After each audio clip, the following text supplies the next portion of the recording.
The first question is, sir, can we come and collect book today? Is stock available? Yes. So I think it is available. I will update immediately after the class. I will update in this one Telegram. தம்பி ஸ்ருதி phone பண்ணி எல்லா பிரான்ச்சுக்கும் books போயிடுச்சு அப்படின்னு check பண்ணிட்டு போயிடுச்சு அப்படின்னு எல்லா Telegram குரூப்லேயும் message போட சொல்லுங்க. கையோடு சொல்லியிருந்தேன். எல்லாத்துக்கும் மெட்டீரியல் கொடுக்கலாம். Okay, yeah. So thank you. See, can you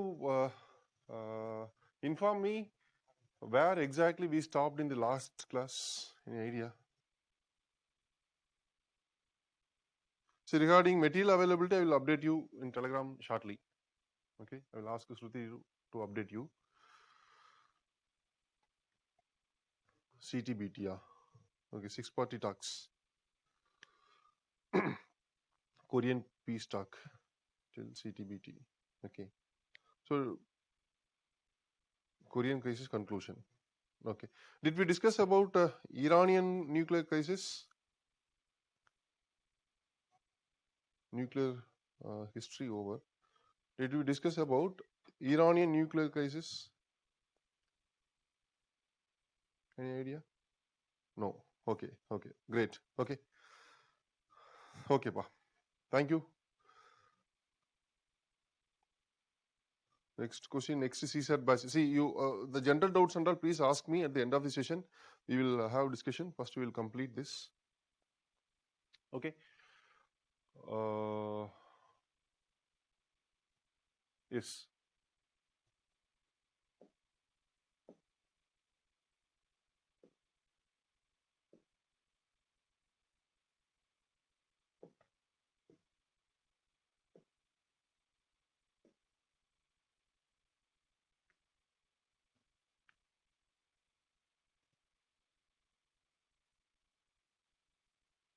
Yes, you said Iranian nuclear crisis will be done today. Yes.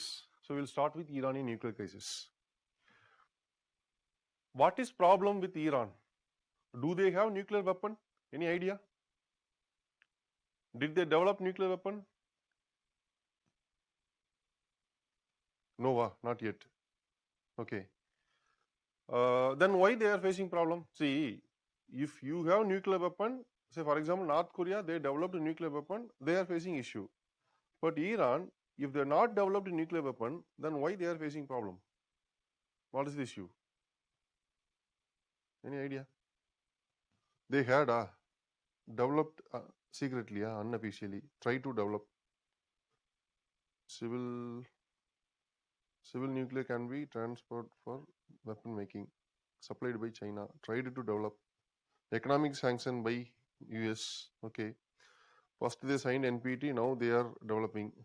Okay, they are not allowing IAEA to Iran, lack of transparency, planning to develop secretly, not yet but secretly conducting, US is claiming. Okay, see, yeah, there are so many responses. Great.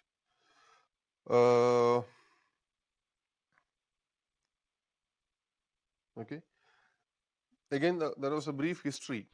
Okay, see, what happened in till 1979, Iran was very close ally of United States. Okay, Iran was very close ally, and they had very good mutual relationship, because United States had a lot of interest in Gulf and West Asia to meet their energy needs. So because of that, they maintained very cordial relations. So till 1979, Iran was ruled by a kingdom called Shah Kingdom. Okay, Shah Kingdom was the ruler till 1979. Okay, in 1953, then US government, the US President Eisenhower, he proposed a plan called Atoms for Peace. Atoms for Peace. Okay, Atoms for Peace program was initiated by then US President. The purpose of this, see, my kind request, can you switch on your video, at least 10 members? so that it will be easy for me to interact. Wow, super, thank you. Great, great, great.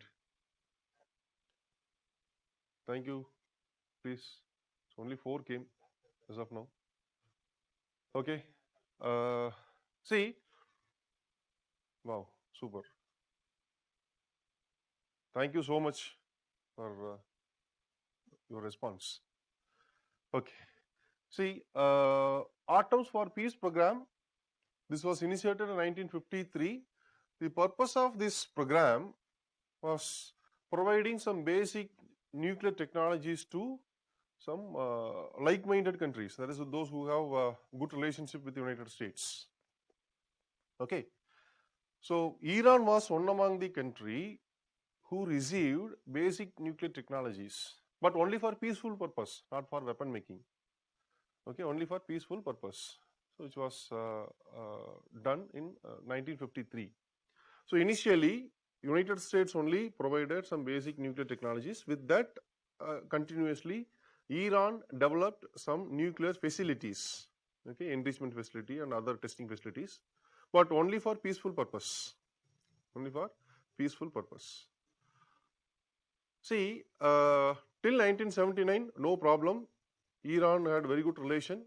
And Iran, even though they followed Islam as their religion, okay, their society was most liberal, okay, and liberal society, same like United States and Western European society. And in 1979, there was a political revolution, okay, there was a sudden development, there was a political revolution. In 1979 political revolution led by a supreme leader, the religious leader, Ayatollah Khomeini. So Ayatollah Khomeini, he captured power in Iran in 1979. Okay, he captured power in Iran in 1979. After that, the situation totally changed. The relationship between United States and Iran, 180-degree, exactly opposite. Okay, see what happened? Iran became enemy of US because Ayatollah Khomeini, he was not that much comfortable with the United States. So Iran became enemy of US. And 1979, actually very important year in the world history. Some developments took place. One is Iranian revolution. The Shah kingdom was removed from power, okay, through revolution. Just imagine, this kingdom was ruling Iran for 2000 years. Okay, overnight the kingdom was removed. And US-Iran relationship totally changed. Okay. So after Ayatollah Khomeini came to power in 1979, on the display for me. Okay. So after coming to power, he decided that he don't want to continue with nuclear technologies, nuclear facilities. Personally, he was against, that is Ayatollah Khomeini, he was personally against nuclear technologies and nuclear facilities. So in 1979, he decided to dismantle all their nuclear facilities. Okay.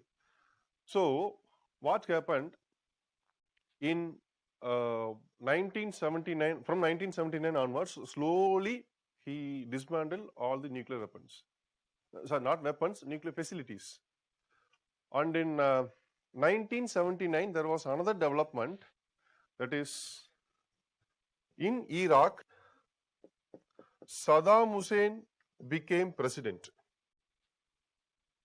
See, generally, if you take the Persian Gulf, the countries who are located below the Gulf, that is like Saudi Arabia, UAE, Qatar, all these countries, Oman and all, Sunnis are majority. If you take countries above the Gulf, like Iran, Iraq, Syria and all, Shia Muslims are majority. Historically, there was conflict between Sunnis and Shias. Always there will be conflict between Sunnis and Shias. So within the Muslim community, due to the sectorial divide, always there will be conflict. And in Iraq, from a minority community, so Saddam Hussein, he became president of Shia majority Iraq. but he was from Sunni community. So 1979 he became president, and in 1980, due to the sectorial divide, 1980 war started between Iran and Iraq. It is simply called Iran-Iraq war. War started between Iraq and Iran. Okay. So what happened in that war started in 1980 exactly, continued for 8 years till 1988. Okay, 8 years of war, Iran-Iraq war. That war ended without major outcome. So no victory either for Iran or Iraq. But during these 8 years of war, Iraq was supported. That is, Saddam Hussein was completely backed and supported by whom? That is United States. So US, they supported Saddam Hussein because Saddam Hussein is fighting against whom? Iran. Iran is enemy of whom? US. So enemy front, right?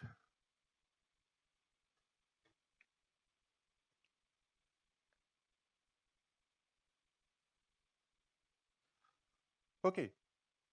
And in 1988 war ended. After that, Saddam Hussein, he had confidence that whatever he is initiating, whatever action he is doing, all the actions will be supported by United States. He had confidence.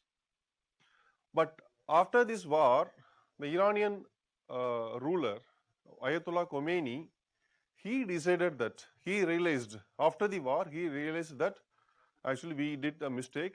We would have continued with our nuclear technology. Actually, Iran is member of NPT. Iran is member of NPT. As a part of NPT, Iran is allowed to enrich their uranium up to 20%. Not only Iran, all members are allowed, generally all members are allowed to enrich their uranium up to 20%. If you cross this 20%, then it is the assumption that you are trying for making nuclear weapon, because for making nuclear weapon you have to enrich your uranium up to 90%, right? So Iran, as part of NPT, they have all rights to enrich their uranium up to 20%. And Iranian leadership in 1980s, late 80s and early 90s, they realized to continue their nuclear facilities. So accordingly, for peaceful purpose, Iran is 100% eligible for enrichment of uranium only for peaceful purpose under NPT. Not only Iran, any country under NPT, any non-nuclear weapon state, they are allowed to enrich their nuclear facilities. That is, uranium can be enriched, but only for peaceful purpose. So accordingly, Iran started enrichment of uranium on the nuclear facilities. They started all research and developments for nuclear facilities, but only for peaceful purpose. Peaceful purpose means like energy generation, then medicine field, then industry, using nuclear in industry. Okay, there are multiple applications of nuclear technology. So only for that it was allowed. So early 90s, they perfectly established nuclear facilities only for peaceful purpose.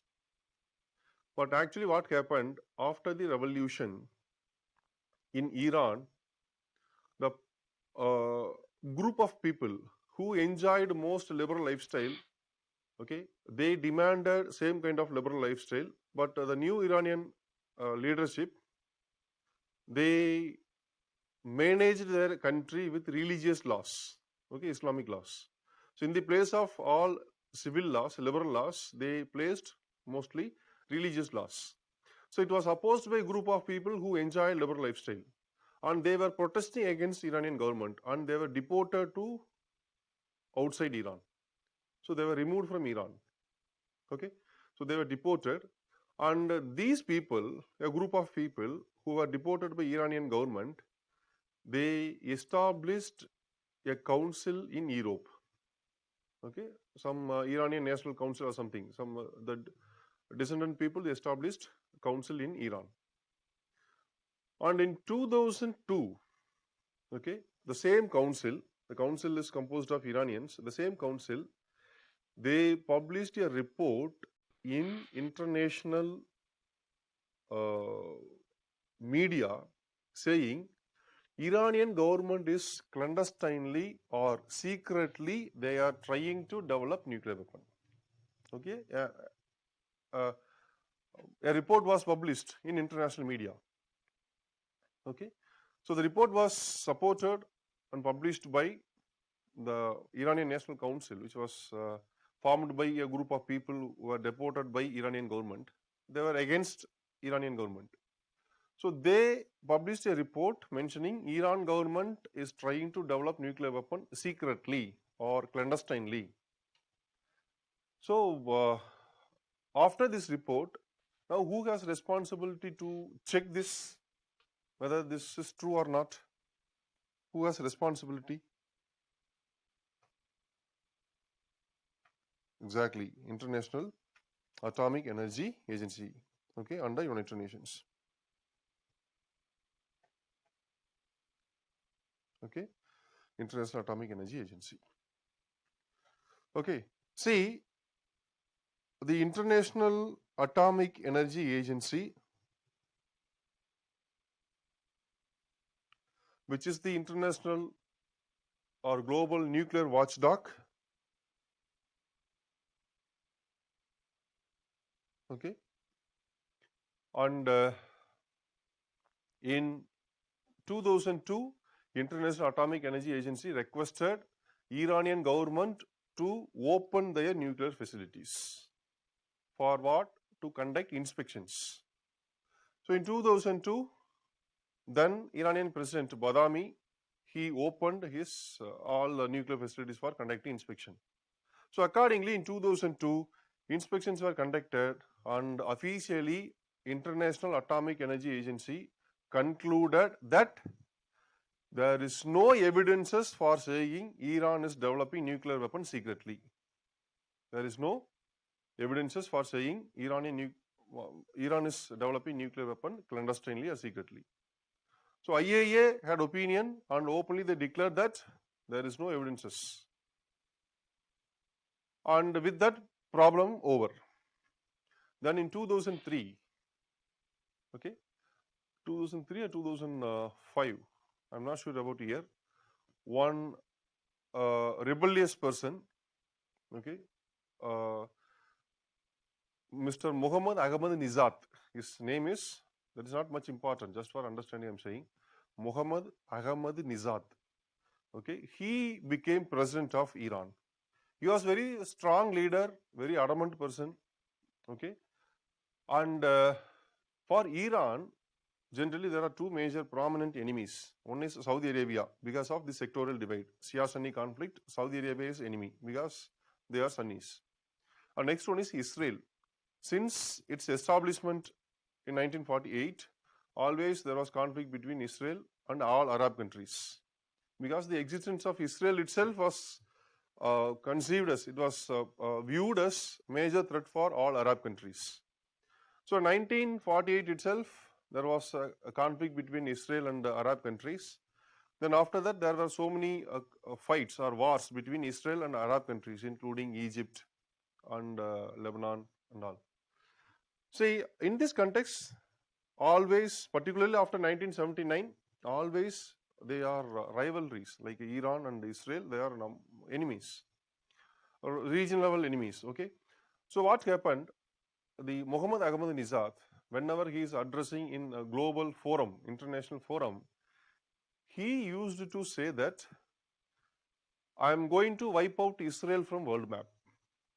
Iran is going to wipe out Israel from world map. Actually, this is a most powerful message. In international forum, a country's president, if he is declaring like he is going to wipe out a country from world map means, so what is the meaning? With what kind of weapon you can eliminate a country from world map? Only with the help of weapons of mass destruction, right? So weapons of mass destruction means probably, see, the Western countries, they believed or they suspected that If Iran is openly warning against Israel International Forum means definitely they would have developed nuclear weapon. So they strongly suspected on Iranian nuclear program. So after that in 2005 onwards, the IAEA requested Iranian government to conduct inspection again. But Mohammad Ahmadinejad, he was very strong, he was very particular. He was never interested to allow IAEA inspectors. And what happened? See, the International Atomic Energy Agency, they complained United Nations Security Council. See, the United Nations Security Council, which has 15 members, and this is the ultimate authority.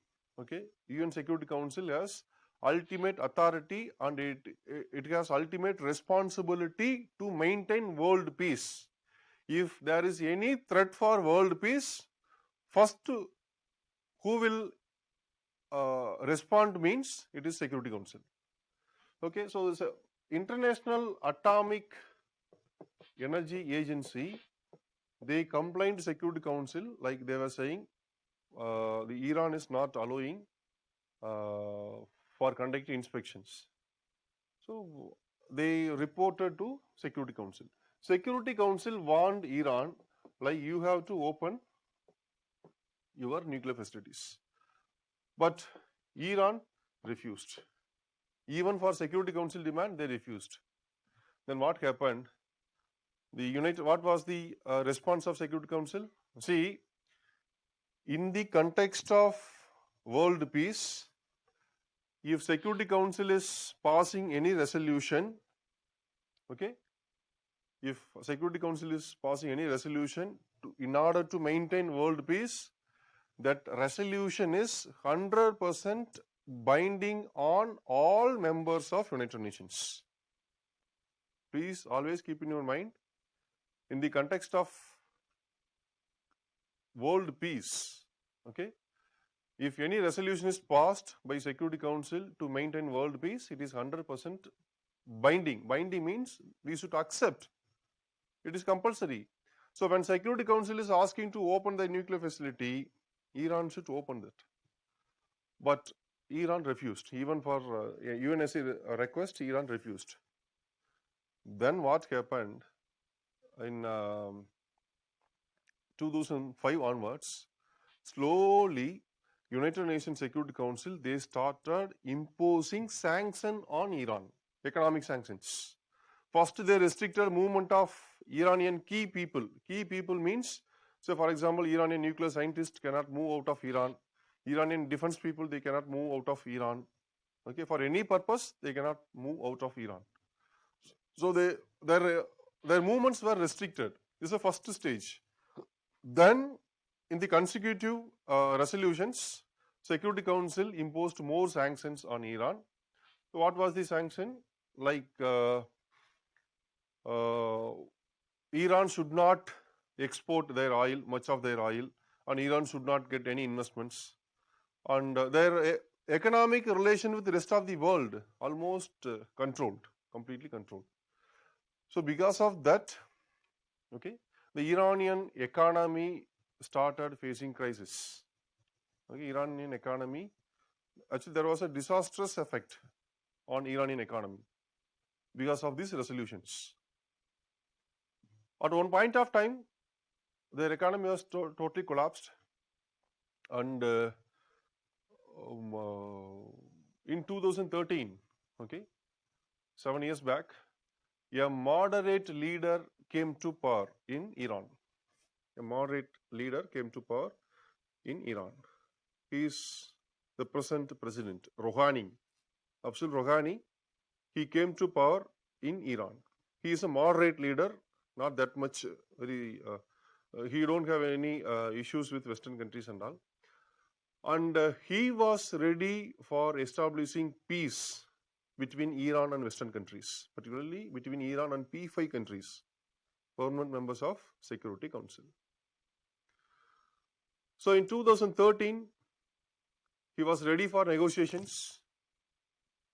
almost after 2 years of negotiations, in 2015, a historical agreement was signed that is called Joint Comprehensive Plan of Action, JCPOA.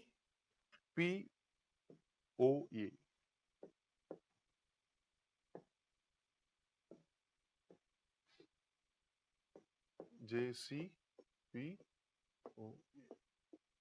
Joint Comprehensive Plan of Action.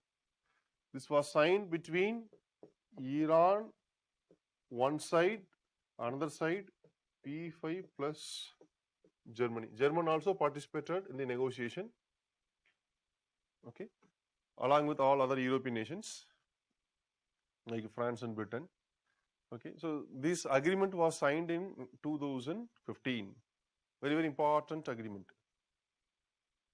It was signed by Obama on behalf of United States. Obama only initiated all these things, and finally a peace agreement was signed for addressing Iranian nuclear crisis. So what is this agreement? It is very simple. The agreement is saying what? See, if Iran is ready to accept the conditions of Western countries, particularly the P5 countries, then whatever sanctions imposed on Iran, the sanctions will be removed. Sanctions will be removed. So this is for Iran. Okay. So this agreement is for solving Iranian nuclear crisis. And what's the major highlight of this report? Highlight of this agreement? It's very simple. This agreement was negotiated, drafted, and signed, concluded in such a way that at any cost, for any reason, Iran cannot develop nuclear weapon for at least another 15 years. At least till 2030, Iran cannot develop nuclear weapon. Iran cannot develop nuclear weapon. In such a way, this agreement was drafted, negotiated, and concluded. How it is possible? So, for example, if you take the major provisions of this agreement, first, more than 90% of enriched uranium. Only through enriched uranium you can create bomb, right? So, more than 90% of enriched uranium to be removed from Iran. To be removed from Iran. This is the first one. So, in the first provision itself, they will remove all enriched uranium, existing enriched uranium. Second, their enrichment facility, the famous enrichment facility is Arak. There is one more facility is called Natanz, but major one is Arak. So this Arak enrichment facility to be closed. It should be closed. Okay. Another thing is the enrichment limit for Iran. It is not 20%. It is, I think, 3.14%. Okay, I'm not sure about the exact number. I think 3.1 only, 3.14. Okay. So this is how Iran was limited. Okay, Iran was prevented from making nuclear weapon. Okay, so in these conditions, at least for another 15 years, definitely Iran cannot make nuclear weapon. But originally, Iranian intention is not making nuclear weapon. Actually, when Mohammad Ahmadinejad was asked to open the nuclear facility, he replied, see, we are a member of NPT. We are strictly, religiously, we are following the provisions of NPT. We don't have any intention of making nuclear weapon. So, we are not making nuclear weapon. So, we cannot open our nuclear facility. This is the standard template of his reply. Okay, he never agreed for opening his nuclear facility. But now, through this one, they ensured that is P5 countries with Germany, they ensured that at least for another 15 years, definitely they cannot make nuclear weapon. So this is the major aspect of Joint Comprehensive Plan of Action. And this JCPOA is not talking in JCPOA, nothing mentioned about, this agreement is not talking anything about Iranian missile program. Because once the JCPOA is signed by all these 7 states, Iran, P5 plus Germany, it was signed by Obama on behalf of US. After that, Iranian government, they conducted some missile test. These missile tests were assumed by Saudi Arabia and Israel that Iran is targeting Saudi and Israel. So they got angry. But legally, no country can stop their missile program, because only for their self-defense, Iran is conducting all these missile tests. So these missile test programs were assumed by Saudi Arabia and Israel that Iran is targeting these two countries. So they complained US. Okay. So in 2016, November, December, Trump has been elected as president, and he came to power in 2017 January. So in 2017 January itself, Trump unilaterally declared that he will come out of JCPOA because JCPOA is waste. Okay, it's a waste agreement. He openly declared that JCPOA is a waste agreement. Okay, it is useless agreement. Okay, so unilaterally, please listen, it was unilaterally declared by United States. It is not jointly by Iran and US, or it's not jointly between Iran and P5 countries. Unilaterally, United States alone declared that they will come out from JCPOA. They not only came out from JCPOA, they imposed economic sanctions on Iran. Okay, after coming out from this, they imposed economic sanction on Iran. Not only they imposed economic sanction on Iran, they pressurized all the allies of United States to follow this sanction.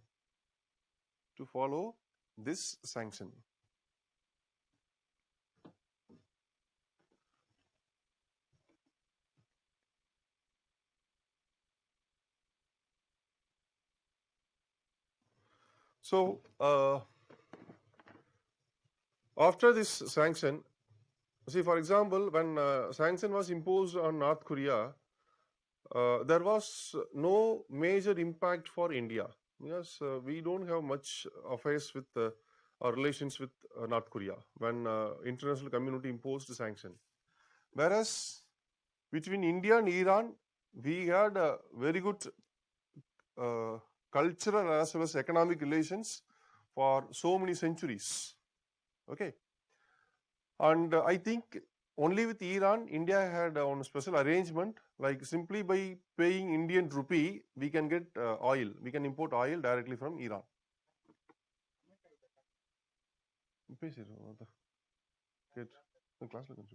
So the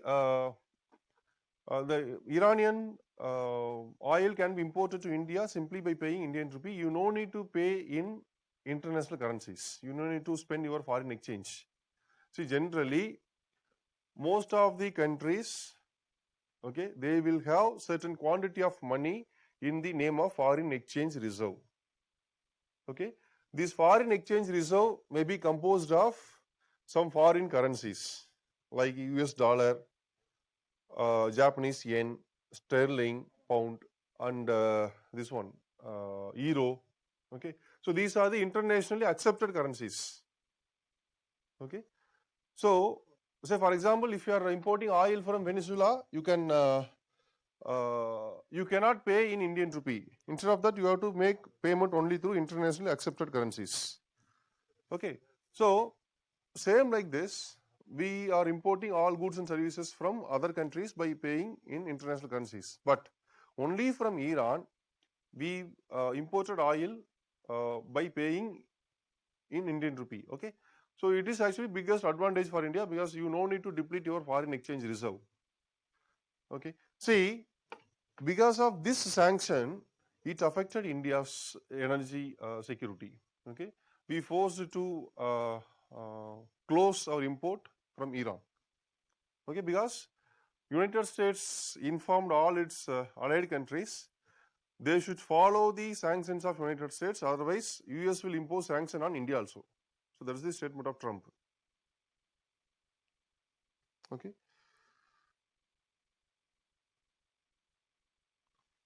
There are few questions. JCPOA signed in which year, sir? Can you please repeat that? JCPOA was signed in 2015 between United States, not only US, all P5 countries and Germany one side, another side Iran. Okay. And Israel shows any evidence of nuclear weapon presence in Iran? No, no one showed any evidence. Even till now, there is no evidences produced internationally to say that Iran at least tried to develop nuclear weapon. No. And the percentage is someone mentioned 3.67. Okay, thank you. Okay. So next is why Germany is included in signing this. So Germany was part of this negotiation along with other European nations. So this one, they entered. And sir, can you repeat 20% you said regarding NPT? See, according to NPT, why all of them gone without video? I don't know. See, according to NPT, okay, non-nuclear weapon states are allowed to enrich their uranium up to 20%. Okay, beyond 20% they will not be allowed, because if they are allowed beyond 20%, easily they can make nuclear weapon. Okay, so that's the reason it was not allowed. Okay. Korean nuclear crisis, can you explain again? Okay, I will do it at the end of the session.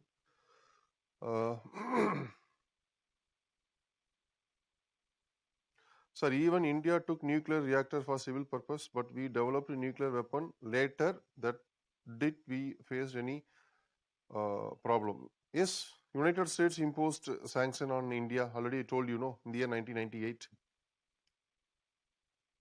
Okay.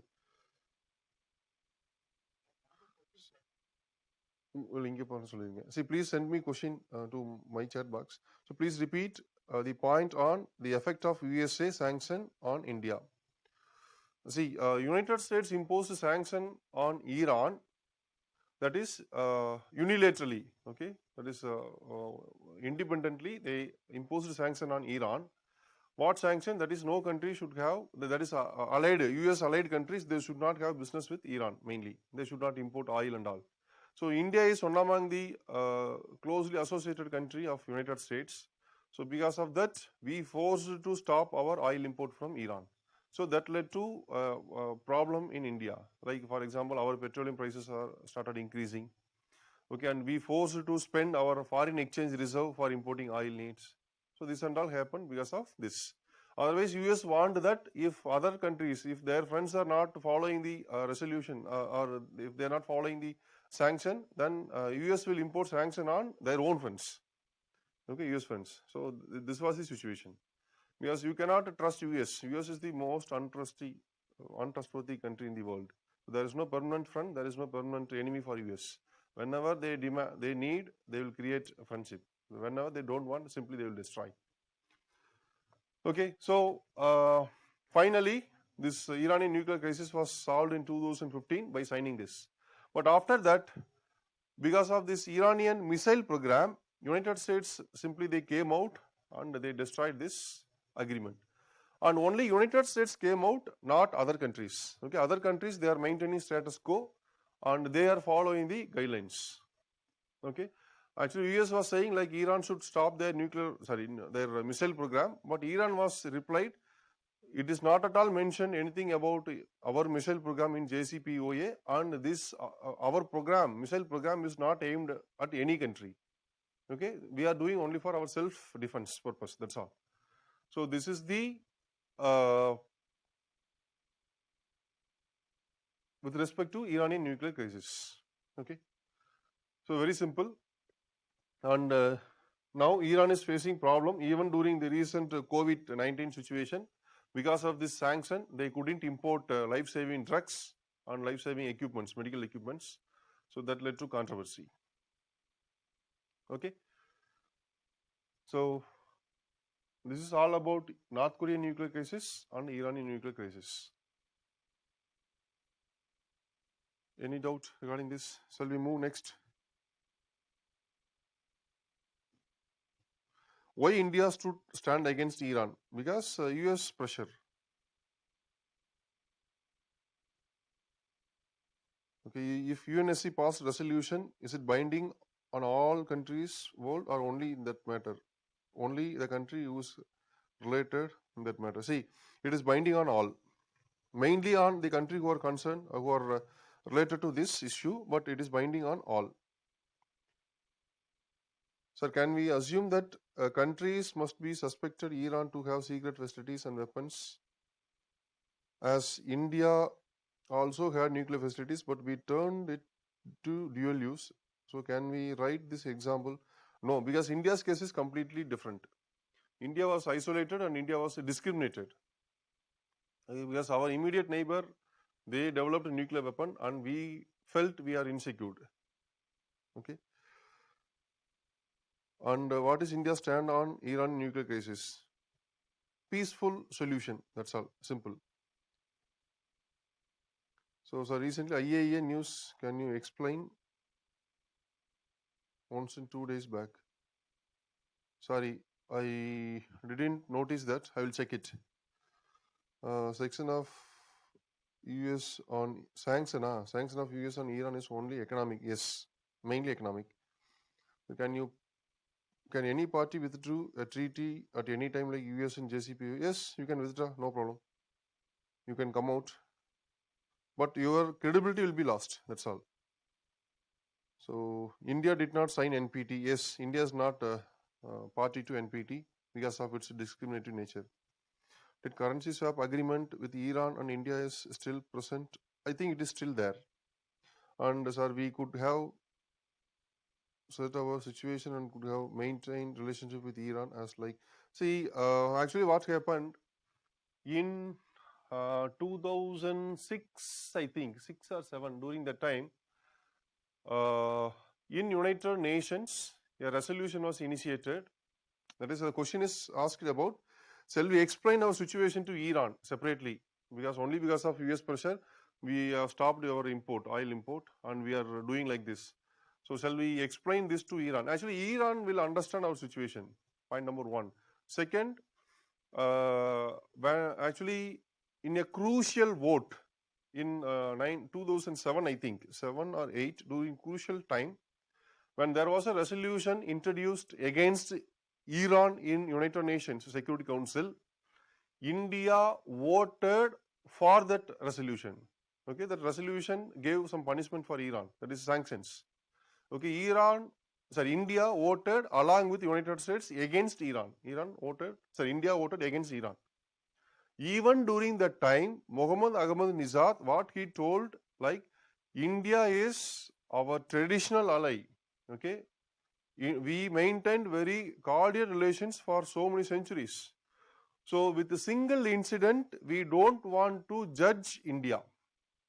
Okay, so this is the statement of Iran. Even now, Iran is ready to cooperate with India, but because of continuous pressure from US, now we totally came out of Iran. Actually, we got a lot of interest in Iran, but continuously we came out. Now what happened? This vacuum is filled by, once India is coming out from Iran, this vacuum now it is filled by China. Okay, now we totally aligned with United States. Because of that, now China took that opportunity. Now they entered into Iran. Okay, now they are funding huge amount of money for all the infrastructure projects. Problem is China, they have trillions of dollars in their hand. Okay, so they don't know what to do with their money. So they are giving to all countries. For example, Sri Lanka, they have one port. Okay, Hambantota port. You know that, right? I think the project cost is $8 billion. $8 billion. Okay, 7 or $8 billion. Okay, as such for Sri Lanka, they don't want that much port. Okay, The port itself, it is equal to the size of Sri Lanka, the biggest port. Okay, it is created by China. Why they created? See, even though it is mentioned like this is for civilian purpose, that is for cargo facility, but the port can be converted immediately, it can be converted as a naval base by China. And Sri Lanka government, they borrowed money, this $8 billion, because they don't have money. It's a very small island nation, no? They don't have that much money. So they got money from China. They created this with the Chinese help, Chinese technology and Chinese men work. And it is leased for, the China got this port for 99 years lease. Okay. Actually, port is port alone located in Sri Lanka. Okay. Only namesake it is in Sri Lanka, but it is completely Chinese port. It is taken by China under lease agreement, and Chinese only constructed that. Chinese only designed that. Okay. Now, for this, in this year, another 20-30 years, Sri Lanka should make repayment of this loan, $8 billion with interest. In case Sri Lanka failed to make repayment, the port will be taken by China. This is the agreement. Okay. So, as such for Sri Lanka, they don't want, they don't need this much size of port. Okay. The same thing happening to Pakistan also. Pakistan was debt trapped by China. Okay. They couldn't repay their Chinese loan because they're pumping money like anything. Okay. To governments. So, it is like trapping governments. So, initially giving money and they will force you to get money, and once if you get money, then for your lifetime you have to make repayment. So, Namur Kanduti Matan, it is like our the money lenders, private money lenders. Okay. So, next.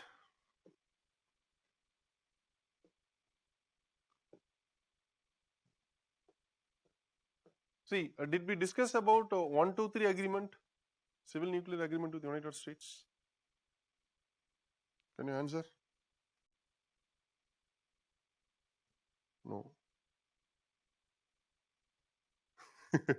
Chinese financing is similar to credit card from our bank.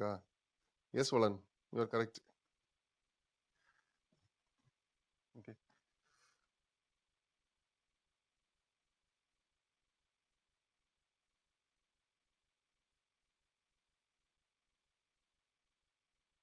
As North Korea came out of NPT and tested nuclear weapon, why UNSC had put sanction on North Korea? Yes, sanction was imposed on North Korea because North Korean nuclear weapon test was viewed as a threat to international peace, global peace.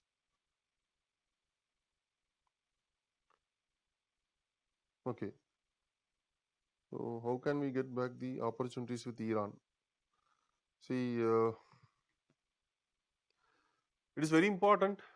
See, why India had a very good relation with Iran means, so if you take the geography, India, after that Pakistan, after that Afghanistan, after that Iran. Okay.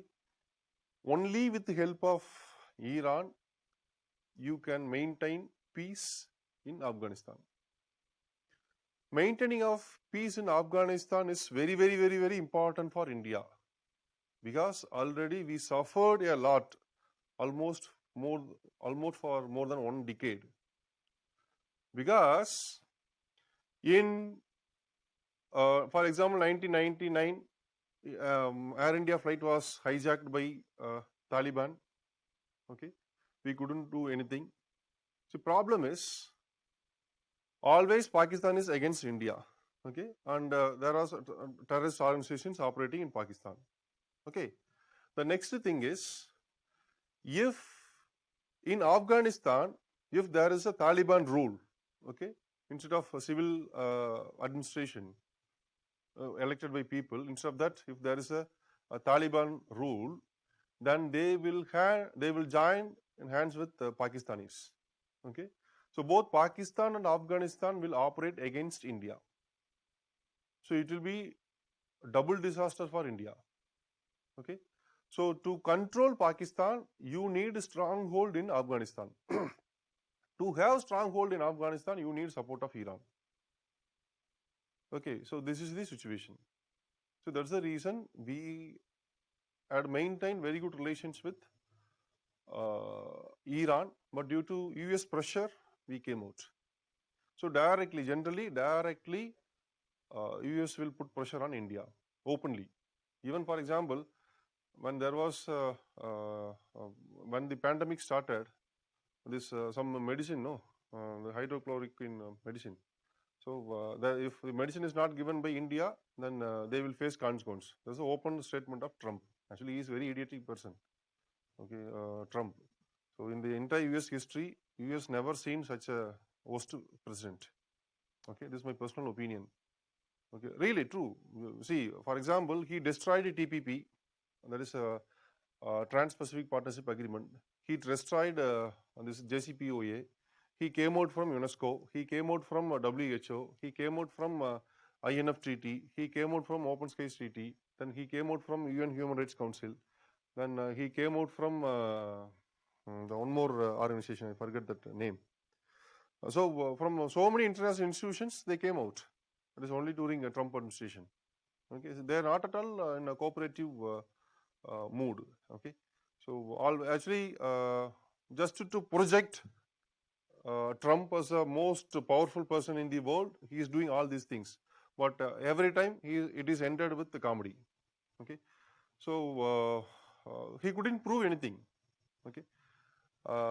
See, even the Chota Boy Kim of North Korea, he himself not bothered anything about Trump. Okay, see, this is happening.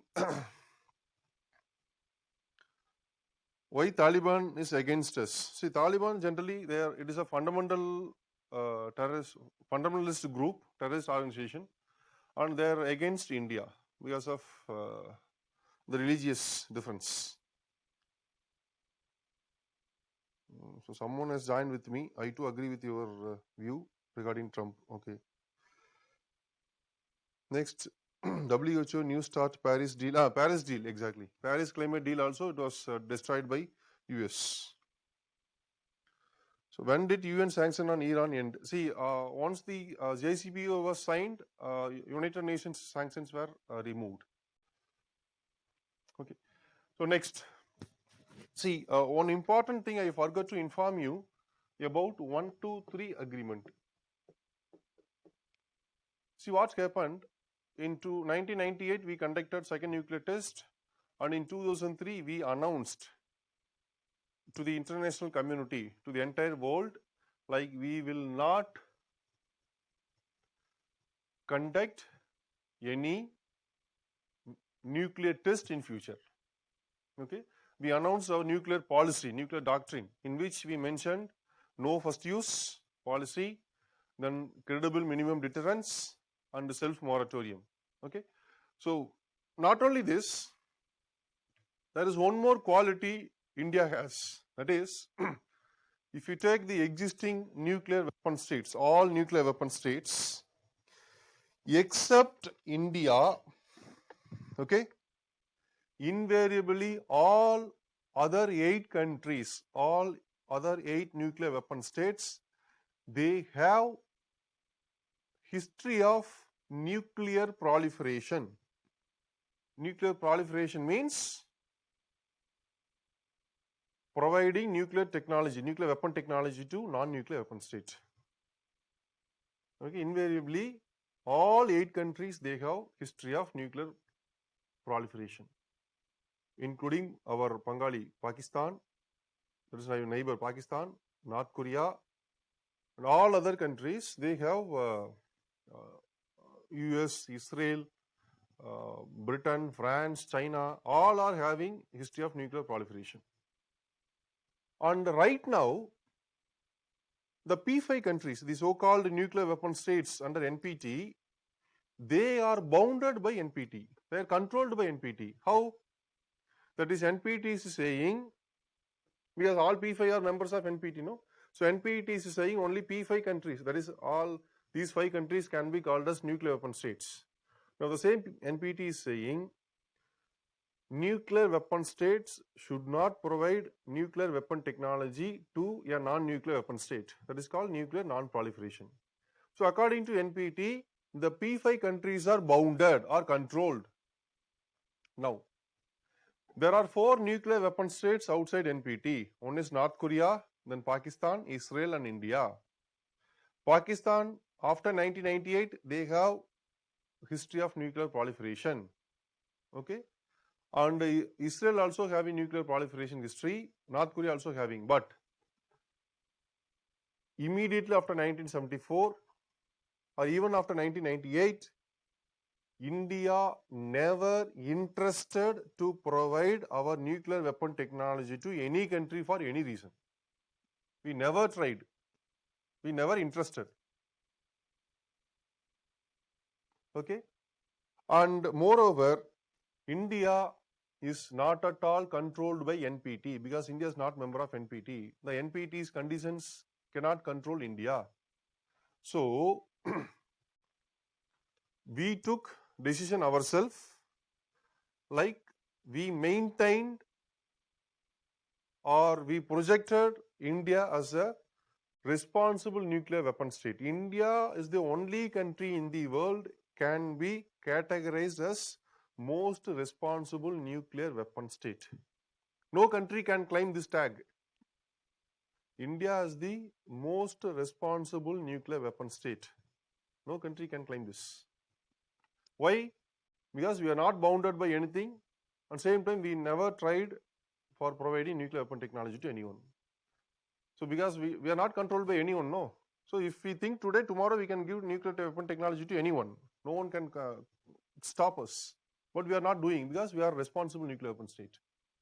So, to recognize this, in 2006, okay, George W. Bush, the Junior Bush, he initiated a civil nuclear agreement with India.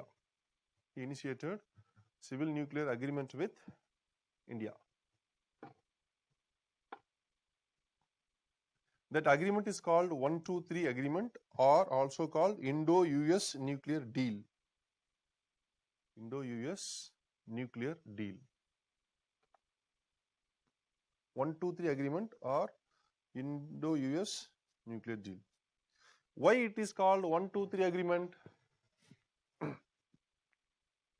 Because in United States, okay, they have one act. They have an act called United States Nuclear Act 1956. Okay, US Nuclear Act 1956. 56 or 53, yeah, I think 56 only. Okay. In US Nuclear Act, 123rd article or 123rd clause is preventing United States to provide advanced nuclear technologies to India-like countries. India-like countries means like countries who are not part of NPT. Okay, US Nuclear Act 1956, the 123rd clause or 123rd provision or 123rd article says United States should not export materials and technologies, advanced nuclear materials and technologies to non-members of NPT. So, US should not have nuclear trade and commerce with India-like countries. India-like countries. India-like countries. Okay. And not only United States, almost all nuclear weapon states, they maintained the same relations, same like United States. So, because of that, India was isolated, okay, in the global nuclear trade and commerce field. India was completely isolated.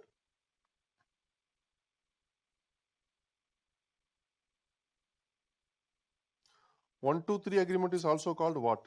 It is also called Indo-US Civil Nuclear Deal.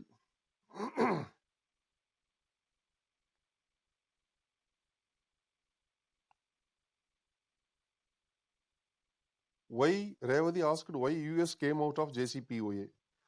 Just because of Israelis pressure, Jews pressure, United States came out. They accused Iran that Iran they accused their own government, that is the previous government, that this JCPOA is useless. It will not control Iran. Okay. Next, UN sanctions are continuing. Trump is liking to use snap against sanction in Iran USC. See, that was imposed later. As a responsible nuclear weapon state, India has ratified MTCR, Wassenaar Antarctic Moon Outer Space Treaty. Yes, that we are going to discuss. Sir, can a ratified treaty cancelled by country? Yes, it can be ratified. 1954, okay. Section 123 of Atomic Energy Act, 1954, not 56. Sorry, I'm very poor in number as well as year. Why we can't stand against USA in favor of Iran? That is not possible. If you stand against USA and if you favor Iran, tomorrow government will be new government. Okay, so it is not possible. See what happened. So previously, India was isolated in the international nuclear trade and commerce, and the Bush administration, they wanted to end this isolation. So for that, they tried to enact act. So accordingly, this agreement was signed. 123 agreement was signed. Indo-US civil nuclear deal was signed. So what is this deal? It is very simple. See, this one, through this civil nuclear agreement, okay, if India is ready to accept for some conditions, the 123rd class or 123rd section of US Nuclear Act will be amended. So what will be the amendment? This 123rd section is prohibiting US to do business with India, that is nuclear trade commerce business with India. So it will be amended and India will be exempted from this list, and United States can have nuclear trade and commerce with India liberally. So this is the agreement. So what is condition for India? There are so many conditions. And the first condition is India should agree for classifying its nuclear facilities into two. One is civilian, next one military purpose. So whatever nuclear facilities classified as civilian nuclear facilities, all should come under the inspection of IAEA. And in military nuclear facilities, IAEA will not be allowed. IAEA will not be allowed. Okay. So this is the basic idea. So India should open and India should keep transparency in its nuclear facilities so that they will come for doing business with India, nuclear trade and commerce business. So once this deal is done, okay, once this deal is done, consecutively, India signed civil nuclear agreements with many countries. India signed similar civil nuclear agreements with many countries like Japan, Kazakhstan, Nigeria, Canada, Australia, so many countries. For what? To get nuclear material, technology and fuel for our civilian purpose nuclear facilities. Civilian purpose nuclear facilities.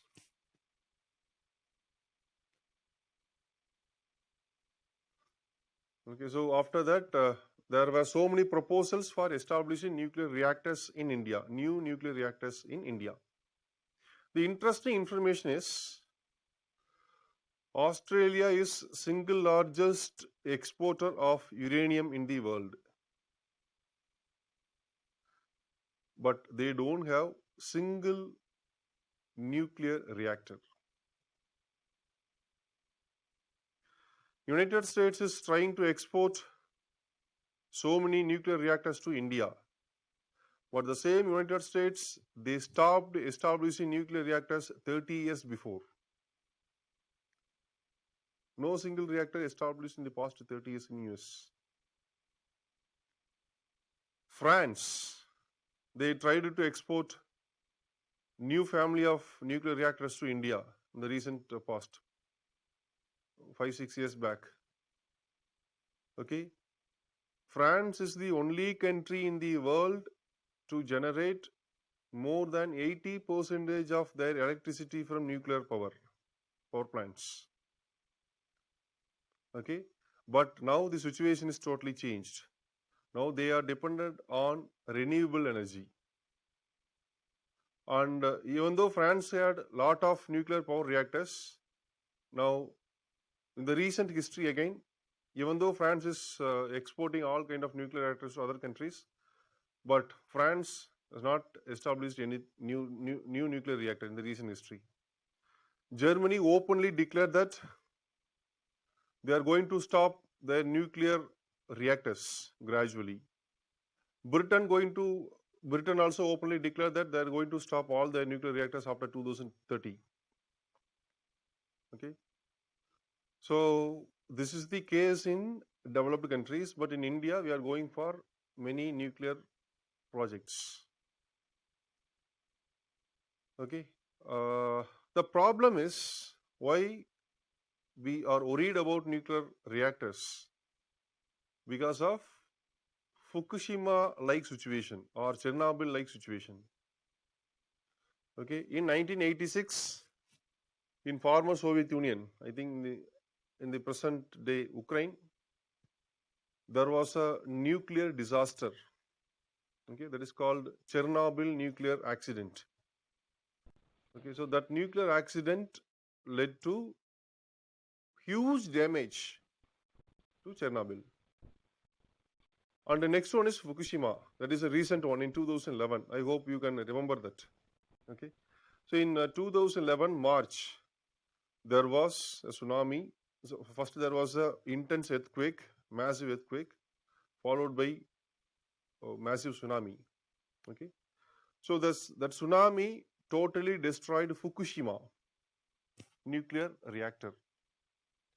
See, in 2011 March, when Fukushima was destroyed, Fukushima Daiichi Nuclear Power Complex, its name is Fukushima Daiichi Nuclear Power Complex. It was the single largest nuclear power complex in the world. Single largest nuclear power complex in the world in 2011 March. Then think about what kind of security arrangement they would have made before the disaster. Single largest nuclear power complex. It was biggest nuclear power complex. Simply it was destroyed by one tsunami. So for example, now we have so many nuclear reactors in India, including the recent one in Kudankulam. In Kudankulam, when nuclear reactor was established, there was huge protest because of environmental concerns. The problem is, so if you take India, most of the nuclear reactors are located in the coast, along the coast. Why? Because you need enormous quantity of water, okay, for running your reactors. So for coolant purpose, the water will be taken from sea, and after entering into plant, it will be discharged again into sea. This discharged water will have all water, whatever quantity discharged, entire quantity it is contaminated with radioactive materials. If you are discharging radioactive material water into ocean, what level of environmental consequences, environmental impact? Just to think about this. And again, the Kudankulam is prone to tsunami as well as cyclone.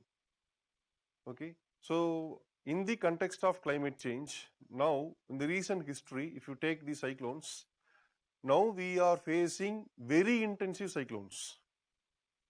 Generally, so for example, there was a cyclone, Fani cyclone last year, okay, in Odisha. Fani cyclone is unusual cyclone. And in Tamil Nadu, we faced another cyclone called Gaja. It is also unusual. These two cyclones are unusual. Why I am saying is very simple. Generally, during summer months in the Bay of Bengal, cyclones will not be formed because it will not be conducive climate for cyclone formation. But due to climate change, ocean surface water temperature increased. Because of that, see, generally for formation of cyclone, you need ocean surface temperature of 27 degrees centigrade. It is conducive only during winter time in Bay of Bengal. Only during winter we will have lot of cyclones. But in April month, it is first time in the history, April month there was a cyclone, Fani. It was a super cyclone. The wind velocity was more than 200 km per hour. So it destroyed the entire coast of Odisha. Okay, and Gaja again, it is unusual because of its character. Gaja was formed in the Bay of Bengal. Generally, whenever a cyclone is formed, and after reaching the land, generally the cyclone will die because for tropical cyclone they need moisture supply. Once moisture supply is cut, then they cannot survive. It will die. But Gaja cyclone, it was most powerful, okay, most energetic cyclone. It after entering into land, it crossed the entire peninsula India. It went to Arabian Sea. It is the first time history we experienced that kind of tropical cyclone. If these kind of most powerful, ever powerful cyclones are attacking Kudangulam, what will happen? Or if tsunamis are coming, what will happen? So this is the major concern, okay, along with other environmental consequences. Okay, leave it. Okay, so the morning only we discussed. Actually, UPSC asked one question. So in the context of mains question, in the context of present climate change, do you agree with the view that if so do you agree with the view that nuclear energy is the best alternate source of energy for future India? This is the question for 15 mark. So how will you answer? Can you text me? What will be your answer? So this year Amban cyclone, yes sir. Amban also, it is unusual. If China or Pak drops non-nuclear bomb in Indian nuclear reactor, will it be considered as nuclear war? Yes. See, please give me some template. So how will be your answer structure for this? Structure of answer.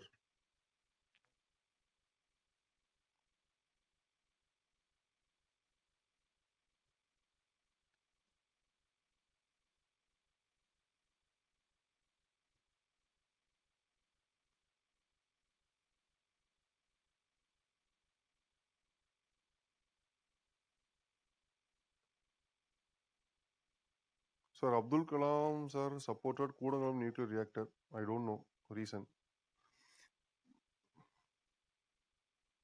Okay. See, I will repeat question. Many have asked question. Many asked to repeat question. The question is, in the context of present climate change, do you agree with the view that nuclear energy is the best alternate source of energy for India's future?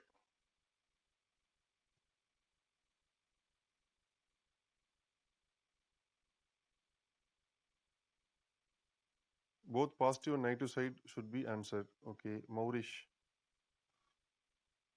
From Trichy, someone texted like installing reactor in central part of India far from cyclone. It is okay, but what will you do for getting water? International initiative like International Solar Alliance, one world, one sun, one grid. Until we sustain ourselves in renewable energy, we have no option. Eradicate nuclear power, though it is harmful. Intro, yes, I agree. Introduction, climate change, India's energy thrust. Super. Wow, super, great, great. There are so many answers. Templates are coming. Okay. See, actually, first problem, I will tell you another problem. See, just imagine, okay, whatever nuclear waste is generated from your nuclear reactors. simply you cannot dispose, because to get decomposed, okay, this nuclear waste will take 20,000 years. Till then you have to keep safely. Biggest challenge is this. The nuclear waste which is generated from nuclear reactors, it will take 20,000 years to get decomposed. Then how will you manage? So for example, what happened? Fukushima, after Fukushima disaster, Japan, industrially economically well developed state, they requested help from international community, and international community helped. And whatever waste they found in the Fukushima nuclear power complex, simply they collected the waste, okay, with the proper technology, and it was dumped into Pacific Ocean. Even after all international NGOs opposition, it was dumped. They're not bothered about that. See, think about the environmental consequences for another 20,000 years in the Pacific Ocean. Okay, because they cannot store that waste in their country. They have to dispose. So where to dispose? Simply in ocean. Why in ocean? Because no one will ask question. Ocean is common to all. Okay, so this is the practical problem. See, I'm not against nuclear technology. Nuclear technology to be there, but it should be for other purpose. For electricity, we have a lot of other potentials. See, how you can give answer for this question means, so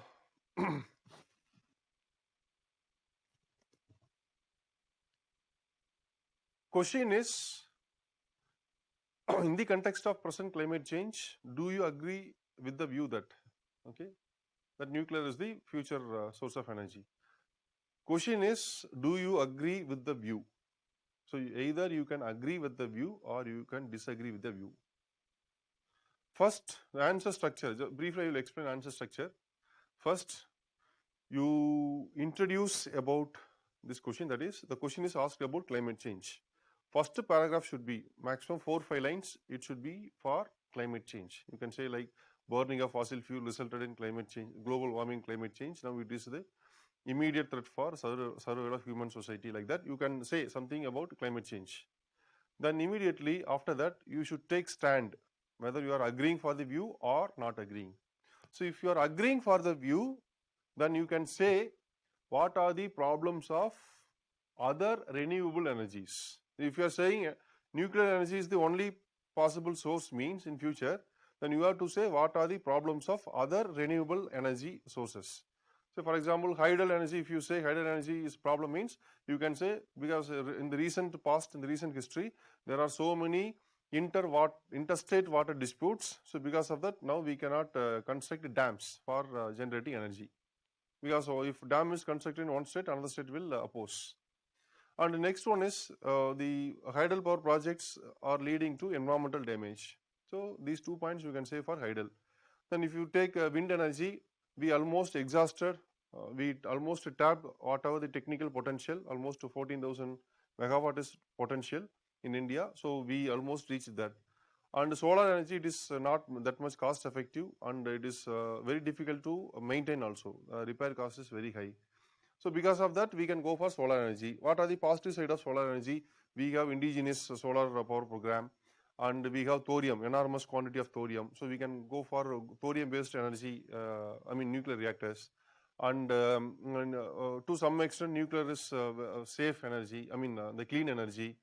Okay, and production cost is, and the running cost is, even though the initial investment is high, but running cost is very low, and you can run these nuclear reactors for so many years. So that kind of answers, supportive answers can be given. Finally, you can conclude that even though nuclear reactors are having this kind of positive side, but there are some concerns like disposal of nuclear waste and safety of nuclear reactors and all.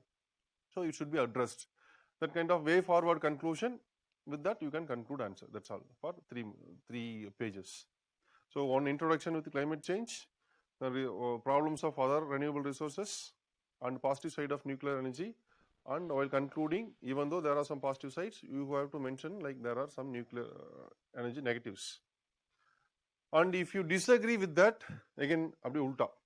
So first you have to discuss what are the negative aspects of nuclear energy. If you disagree with that, you have to mention what are the negative aspects. Then you have to mention what are the positive aspects of the other renewable energy resources. Okay, so you can say that instead of going for a big project, big tidal power project, we can go for small tidal power projects, and we can go for tide energy, wave energy. So it is a future potential because we have 7,500 kilometers of coastline, so we can produce this one also. So like that, you can give some alternate solution. So with that, you can conclude answer. Okay, so this is the exact answer we expect. See, mains answer writing is an art. Okay, it cannot be developed overnight. Again, I am saying mains answer writing is an art. It cannot be developed overnight. You need practice. Okay, so daily you need practice. At least one or two questions. Please make answers for one or two questions, well-known questions. Okay, so whatever content you know, for that you take questions. Questions are available.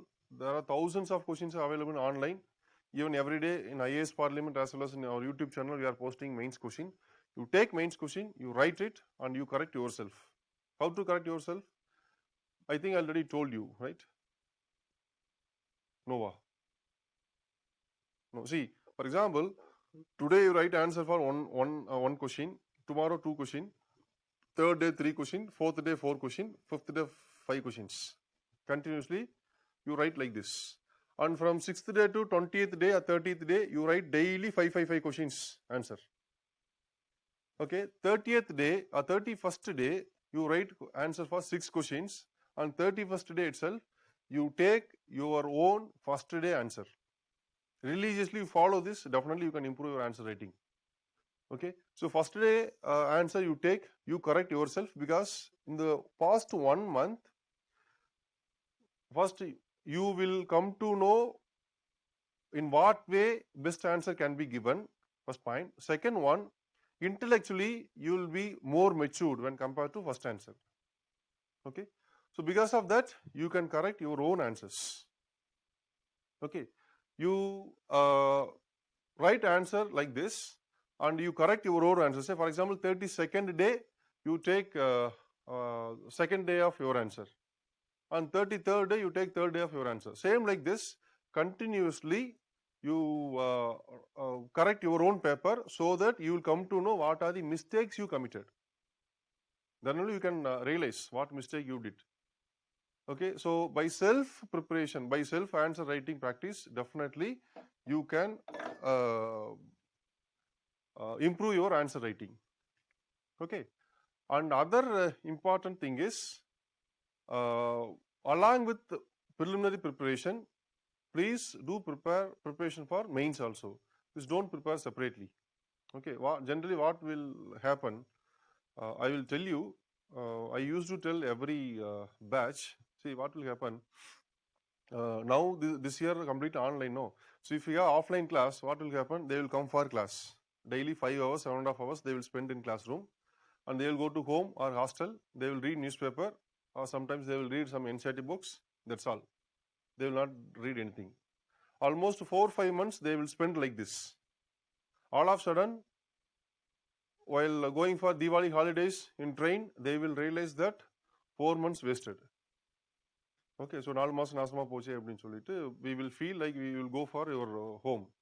So while coming back, because you will not feel the speed of course. Okay, so what will happen? Actually, to understand what is general studies itself, it will take at least 3 to 4 months. Then only you will have some hold on general studies. What is GS? So I'll come back after Diwali holidays, and you will come with determination, like poram tukrom. So you will come with full force, like you are going to do something. Okay, and in November you will get preliminary test schedule from our side, test batch. So the preliminary test batch, there will be around 30 to 50 tests will be conducted every week. Okay, or weekly 2 tests also possible. So again, in the month of November, you will have a starting problem. Where to start? Whether starting with the existing classroom or starting with the test schedule. So you will be confusing. The same confusion for another 2 months. Okay. Then what will happen in on December 31st night, you will take resolution that from January 1st I will be the new person from 2021. Okay, so you will again there will be more force within you, and you will try to do so many things, but again nothing will happen because in another 1 week you will have a holiday for Pongal. Okay, so again you will go to home, all your determination will be diluted automatically. So and you will enjoy your holidays and you will come back again with the same determination. This time I'm going to do. And again what will happen in the month of April, May and all, we will conduct all India mock test. Okay, so in during 4-5 all India mock test, there will be ups and downs in your confidence level.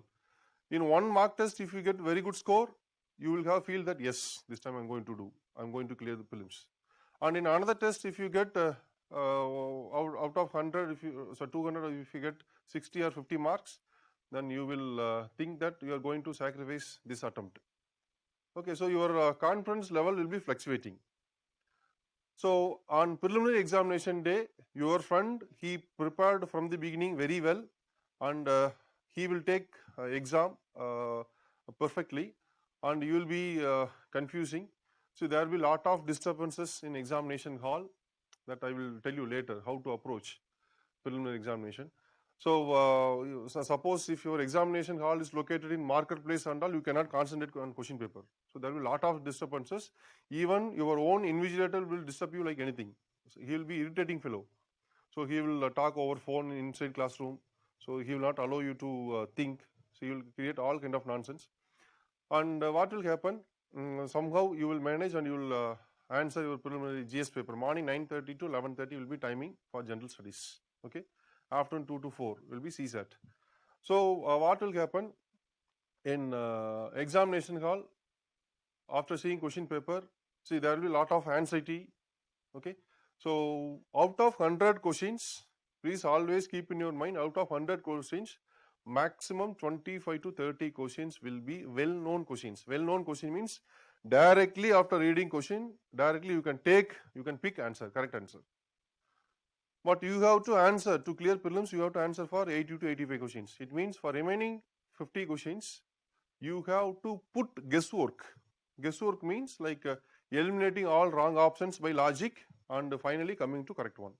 For majority of questions, you have to put guesswork. Only for few questions, that is 20 to 25, maximum 30 questions, you can take answer directly from question. So this is the ratio. For that, for putting guesswork, you need peace of mind. Okay, so if you have tension, if you have stress, so what will happen? There will be 4 series of question paper, A, B, C, D. Okay, among this, in any one series, first 5 or 10 questions will be very tough. You cannot answer even for single question. So if you are very stable person, mentally if you are very stable person, cool-headed person, simply you will read question. If you don't answer, you will skip, and whatever question you know, only for that one you will answer. This is the generally the cool-headed people will do like this. But if you are very tensed, if you are short temper, then what will happen? You will read first question, you will not know answer. You will get panicked. So your hands started shivering, and you will read second question.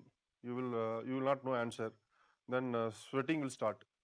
Then you will read a fifth question, you will not know answer. Then entire body started swearing. And the sixth question, seventh question, you will collapse mentally in examination hall itself. You no need to wait till result to know your result. Examination result is already declared in examination hall. So please don't panic. Okay, there are so many things to manage in preliminary examination. Same thing mains also. Okay, and what will happen? Say for example, your friend, he prepared very well from the beginning, and you prepared only from January or February. Okay, so both of you appeared in this examination. On the same day, on preliminary examination day, we will publish from Shankar IAS Academy. We will publish on tentative key, answer key. Actually, I'm not exaggerating. Shankar IAS Academy key is the most authentic key in India. So on the day, invariably all students will check their answer key. After 2 to 3 days, we will give you approximate cutoff range. So for example, we will say for general category 99 to 102. This will be the cutoff. This is the range. On OBC, it may be 96 to 99. Like that, we will give you range. Your friend, clearly he planned and he prepared, he will get 110. But you are from OBC category and B said 96 to 99. Exactly your mark is 99 based on our key. Okay, so your situation is like cat on the wall. So your friend, he will prepare immediately after his preliminary examination. Okay, but what will you do means, you will not prepare for your mains, you will wait till your preliminary result. Your inner mind will say that no, definitely I am going to fail. But your friends will say that no, please don't expect like that. Better you do preparation for the mains examination. Please don't waste your time. But you will not bother about that. Simply you will waste 1.5 months. July mid you will have prelims result. Okay, and so unfortunately or fortunately you will clear prelims. See, to accept your result, to digest your result, it will take 20 days. You will enjoy. So then finally, you will start your preparation from August. You will have 1.5 months in your hand.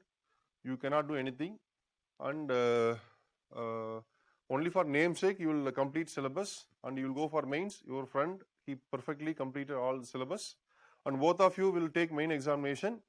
In each question, there will be 1 mark difference for answer. 1 mark difference for each answer. 1 mark difference. So your friend will get out of 10, he will get 5 mark, you will get 4 mark. So in each question 1 mark means, think about 20 questions in paper 1, 20 in paper 2, 20 in paper 4, and including ethics and option and all, it will come to around 100 to 120 mark difference. With that, simply he will be topper, you will not qualify for your interview. So this is happening. So generally it will happen. Please don't why I am saying this, please don't postpone your preparation and don't expect any offline class for your preparation. Offline வரட்டும் பார்த்துக்குவோம் அப்படின்னு சொல்லிட்டு. Please don't expect anything.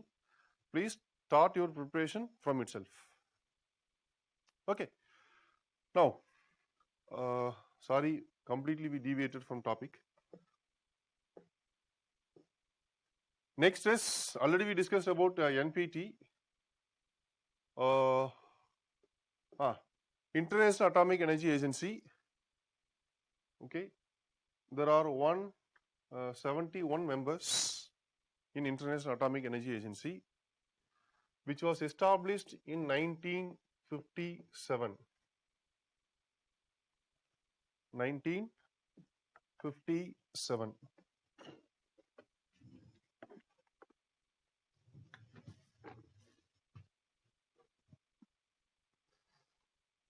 And in International Atomic Energy Agency,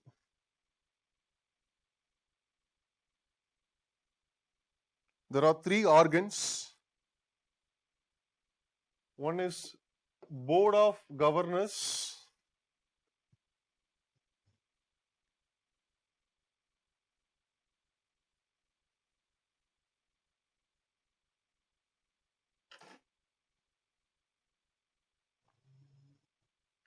Second one is General Conference.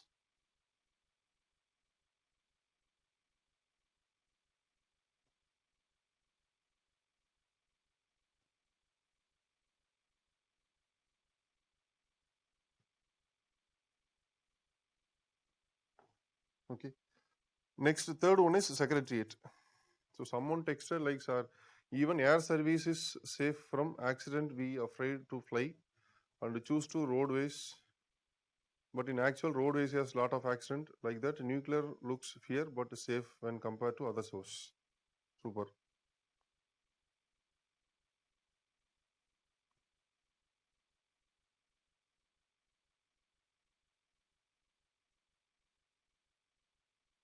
Next, how to prepare for answer writing. I hope already so many sessions were done by Satya Krishnan for a mains answer writing. Or I will ask other faculties also. And what I will do is, I will ask our faculties, for example, Modern India completed and international relations also completed, no? So I will ask them to discuss at least 2 to 3 years previous question paper of UPSC, so that you will get an idea. Am I correct? Shall I do?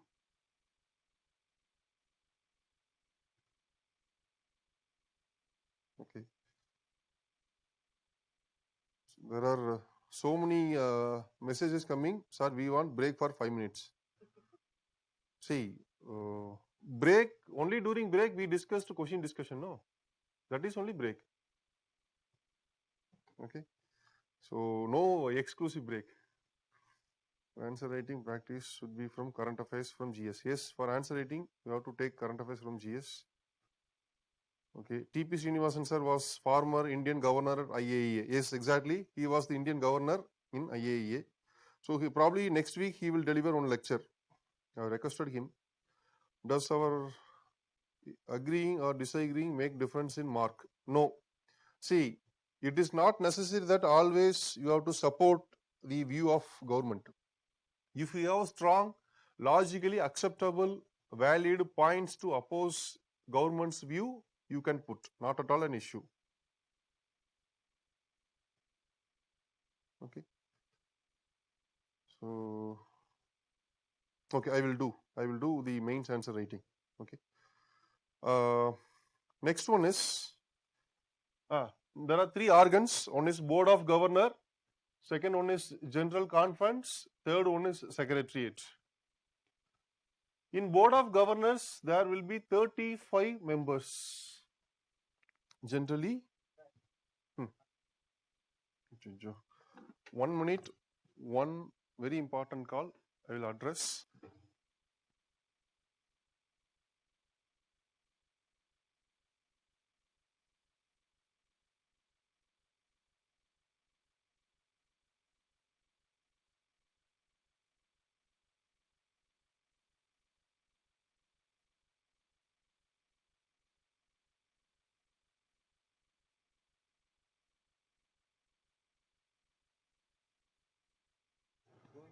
Okay. Extremely sorry for disturbance on some unavoidable call.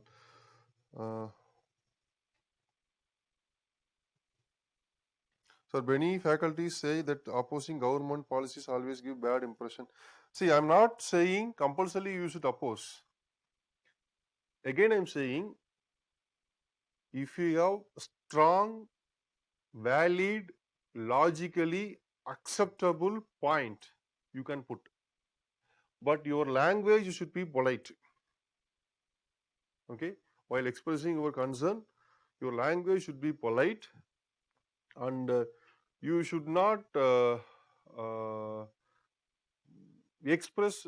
It should not be kind of ideology. Okay, your words should not be more strong or more powerful. Okay, you have to convey message. If you are taking stand against government, politely you can say.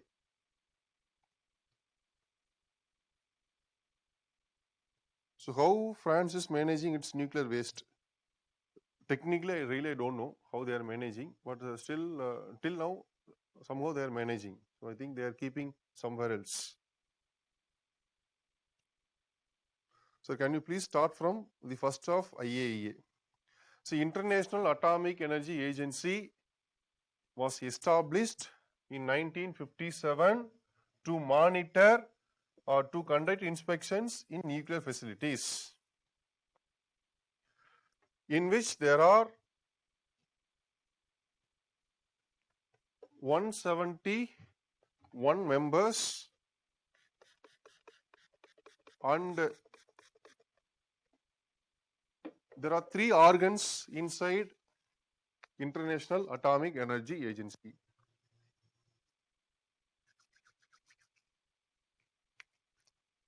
Okay. One is Board of Governors, second one is General Conference, third one is Secretariat. Board of Governors consists of 35 members. All 35 are allied countries. They are allied countries in nuclear technology. All of them are allied countries in nuclear technology. Now everyone gone. No one is with video. Okay. Very good. Shamim, you are the last person. You also went. I thought at least you will support till end of the session. Okay, no problem. Okay. See, in board of governors, there will be 35 countries. They will be elite in nuclear technology. In general conference, all 171 countries will be represented. General conference is like our parliament. All countries will be represented in general conference. Okay. And secretariat, its function is just to administer day-to-day administration of IAEA. To administer day-to-day administration.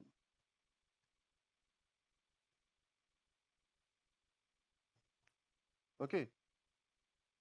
And the most powerful body is all major decisions are taken by board of governors. All major decisions are taken by board of governors.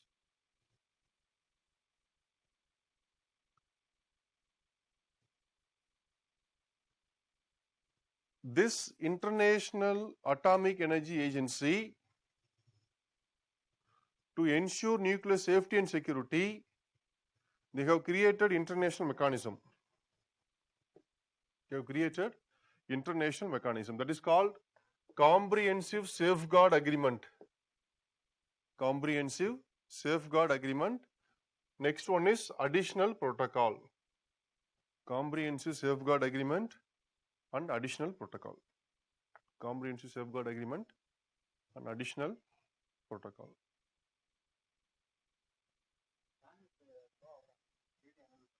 Ban video enable பண்ணா ban with இது data consumption அதிகமா இருக்குமோ? Okay.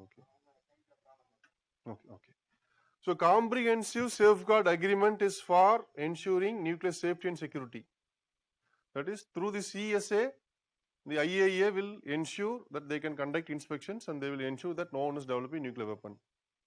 But in CSA, there were some loopholes. To address that, additional protocol was signed.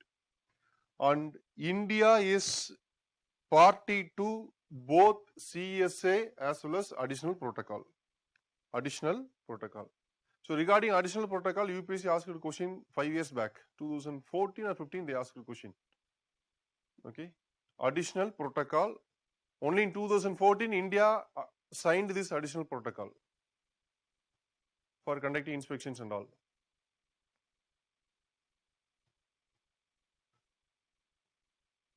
And this International Atomic Energy Agency, they have developed a scale.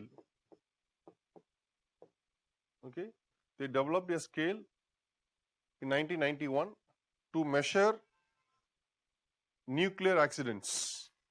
Nuclear accidents. That scale is called International Nuclear or Radiological Event Scale. International Nuclear or Radiological Event Scale. Event scale. Nuclear event or radiological event scale. In that scale, there are 7 units. 7 units. Okay, first 4 units, up to first 4 units of nuclear accidents, it will not be called as accidents, it will be called as incidents. Only incidents. Only 6th and 7th, sorry, 5th, 6th, 7th, it will be called as accidents. And the 7th one is called major accident. 7th one is called major accident. So far in the history, only 2 major accidents took place. One is Chernobyl in 1986, next one Fukushima. One is in Chernobyl, next one in Fukushima.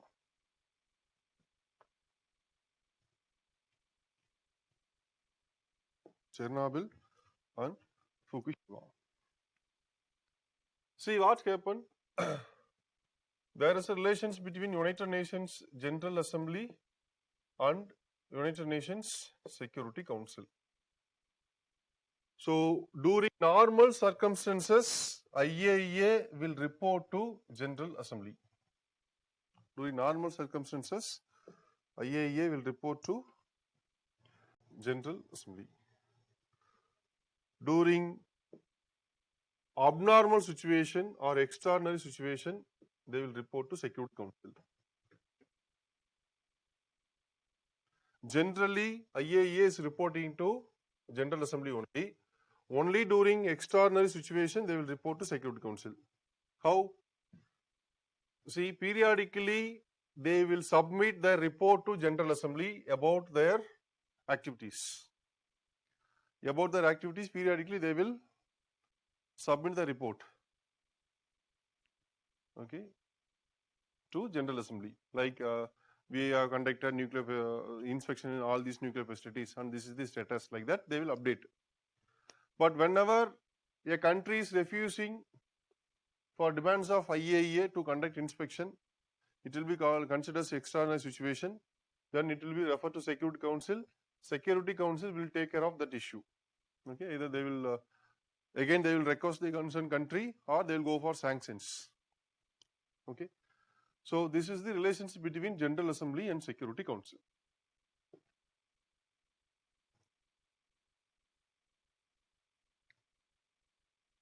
Okay, so this is very brief about International Atomic Energy Agency. If it come in newspaper, definitely we will discuss elaborately.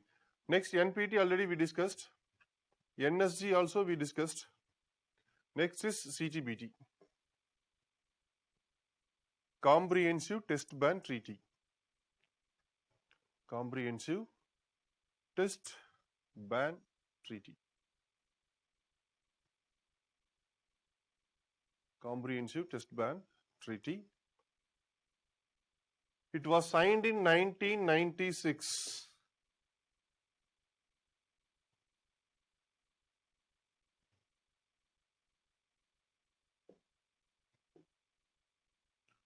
Okay, there are 182 members. There are 182 members.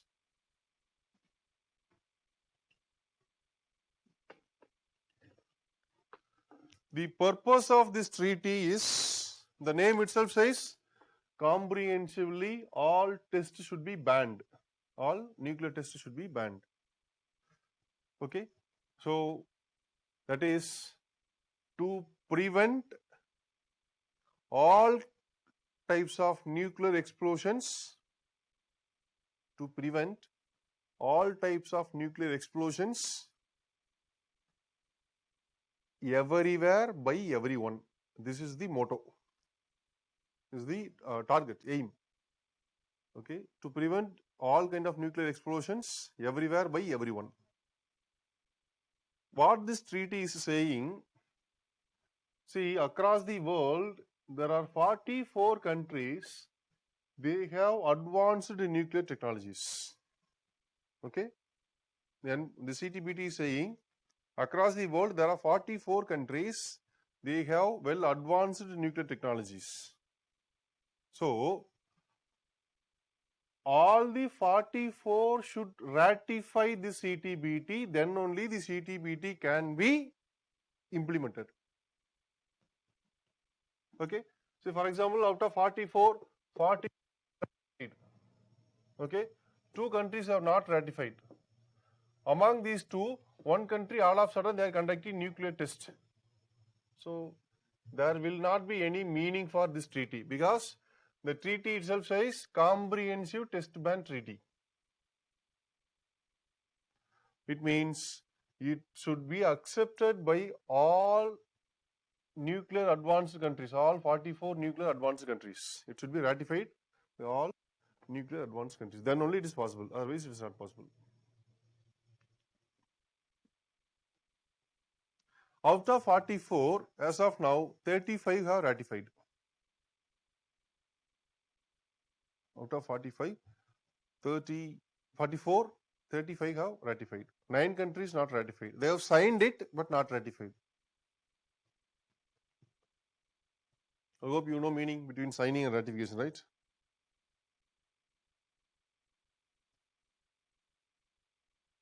Oh, CTBT already discussed. Okay, then no problem. Okay, CTBT was discussed, no? So, what are the three countries not even signed the CTBT? Can you tell me? India,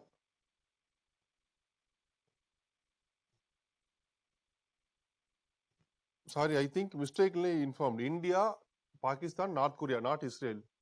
India, Pakistan, North Korea. Extremely sorry. If I mentioned Israel, it is not Israel. India, Pakistan, North Korea.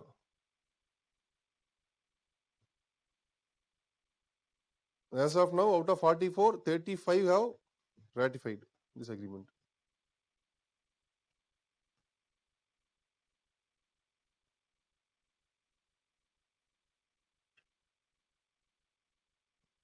There are so many replies. Okay. Someone asked, what is that 42 in the board? See, just I gave example. Out of 44, if 42 alone accepting the treaty, who are not accepting the treaty means there is no meaning for this treaty.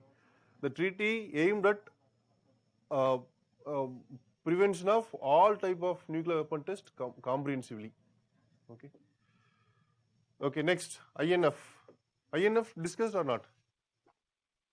Shamim? No. Okay. See, INF is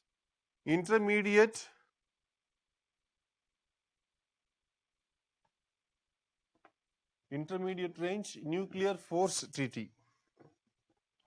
Intermediate range nuclear force treaty. It is a bilateral treaty between two countries, US and former Soviet Union. Now it is between US and Russia. INF, Intermediate Range Nuclear Force Treaty. It was signed in 1987.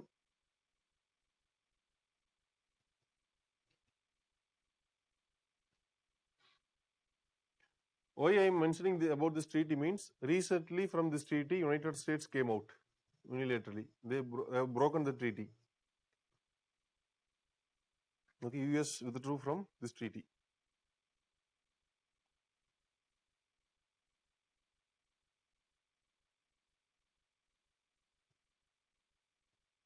See, what's the aim of this treaty? It is very simple.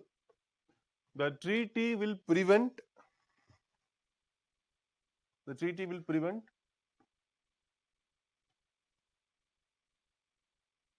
develop, possess,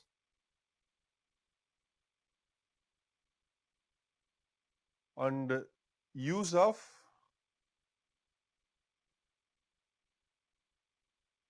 develop, possess, and use of intermediate range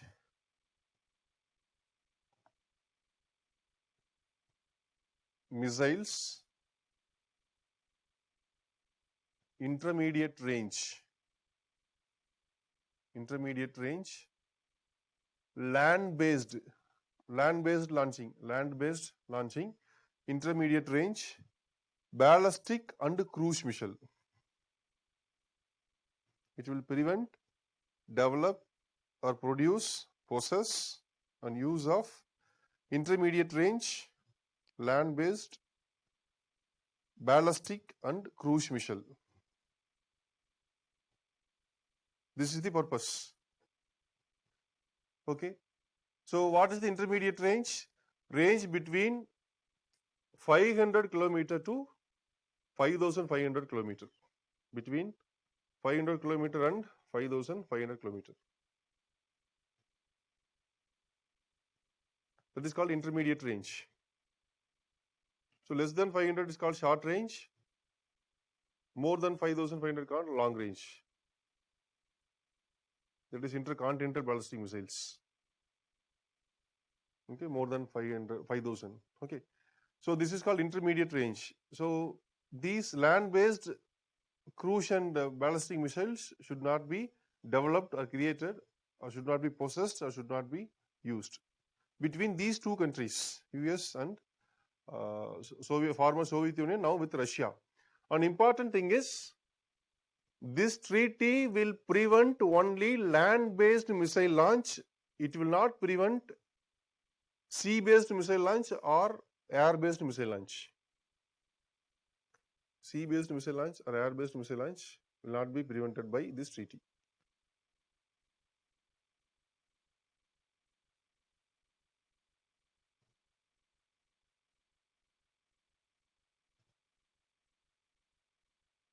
Okay.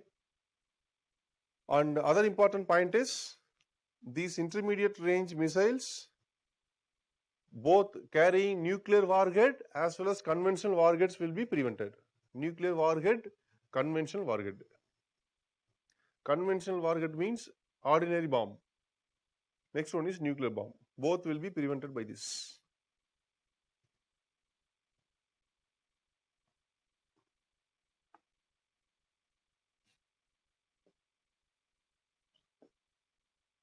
Okay. Next, Outer Space Treaty. Outer Space Treaty, very, very important treaty. Recently also it was in news. Recently means last year, 2019. Outer Space Treaty.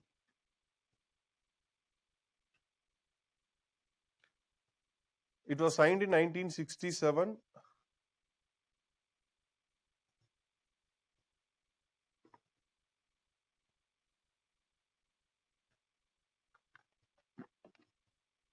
Okay. And there are 110 members,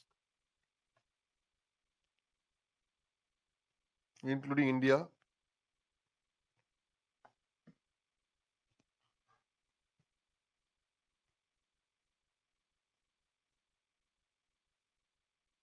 Sir, can you please repeat the aim of INF? That is to prevent, production and deployment and possess of intermediate range, ground-based, ballistic and cruise missile. INF between whom? INF between United States and Russia. When was INF signed? 1987.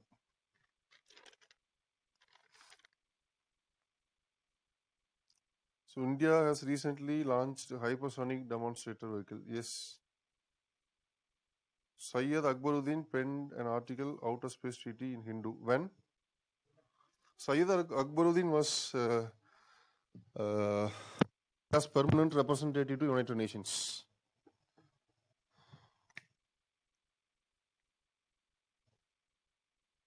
Okay, so when was that article published by Syed Akbaruddin? How are the people recruited to these inspection teams in IAEA? So recruitment of IAEA, I don't know. Anusha, can you check it in their website? Yes, I'm not sure about the recruitment. I hope you are interested in conducting inspections. Okay. Is this same as Open Sky Treaty? Open Sky Treaty is different. This is different. Open Sky Treaty is for conducting gathering intelligence by using unmanned aerial vehicle with the mutual consent of the respective country. That is called Open Sky Treaty. But this is different. So 110 members for 110 number is, that is for Outer Space Treaty.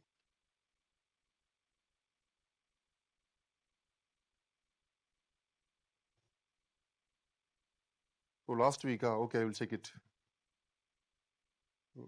Last month, mid. Okay. So can you elucidate the difference between ballistic and cruise? See, ballistic missiles are, it is like once it is launched, it will escape, it will enter into outer space, and it will enter into this one, the target. It will reach the target. But cruise missiles are like their paths are different. So ballistic missiles, it will go outer space and it will come again. It will enter into space. It will enter into our atmosphere. But here, cruise missile, it is not like that. And will we get material for international organization? Yes, it will be provided. August 27th, the article was published. Super, thank you. So if possible, we will invite Syed Akbuddin sir for one speech.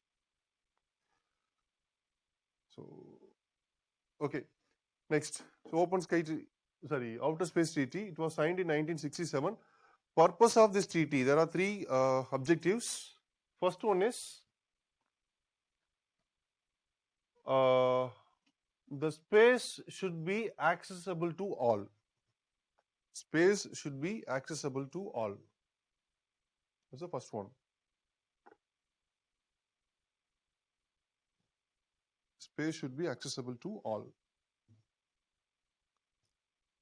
Next. Celestial bodies should not be contaminated or polluted. Moon-like celestial bodies, moon and other celestial bodies, should not be contaminated or polluted.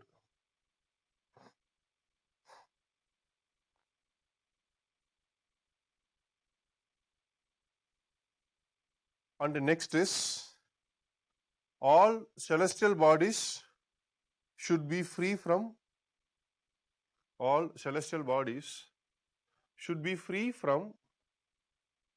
territorial claims. That is very interesting and important. Territorial claims. So all of a sudden, United States, they can launch a satellite and they can land a rover on the moon and they will claim that moon is ours. So there is possibility for that. So same like Antarctica. Okay, Antarctica is the only continent without native population. So that's the reason, to protect Antarctica from these kind of confusions, a treaty was signed in 1959. So same like this, to prevent these kind of territorial claims, the Outer Space Treaty was signed. Okay, so it says space should be accessible to all countries. Second one, it should not be contaminated. Celestial bodies should not be contaminated. Third one is it should be free from territorial claims. Fourth one is very important. In celestial bodies, in moon-like celestial bodies, nuclear and other weapons of mass destruction tests should not be conducted. Nuclear and weapons of mass destructions, that tests should not be conducted.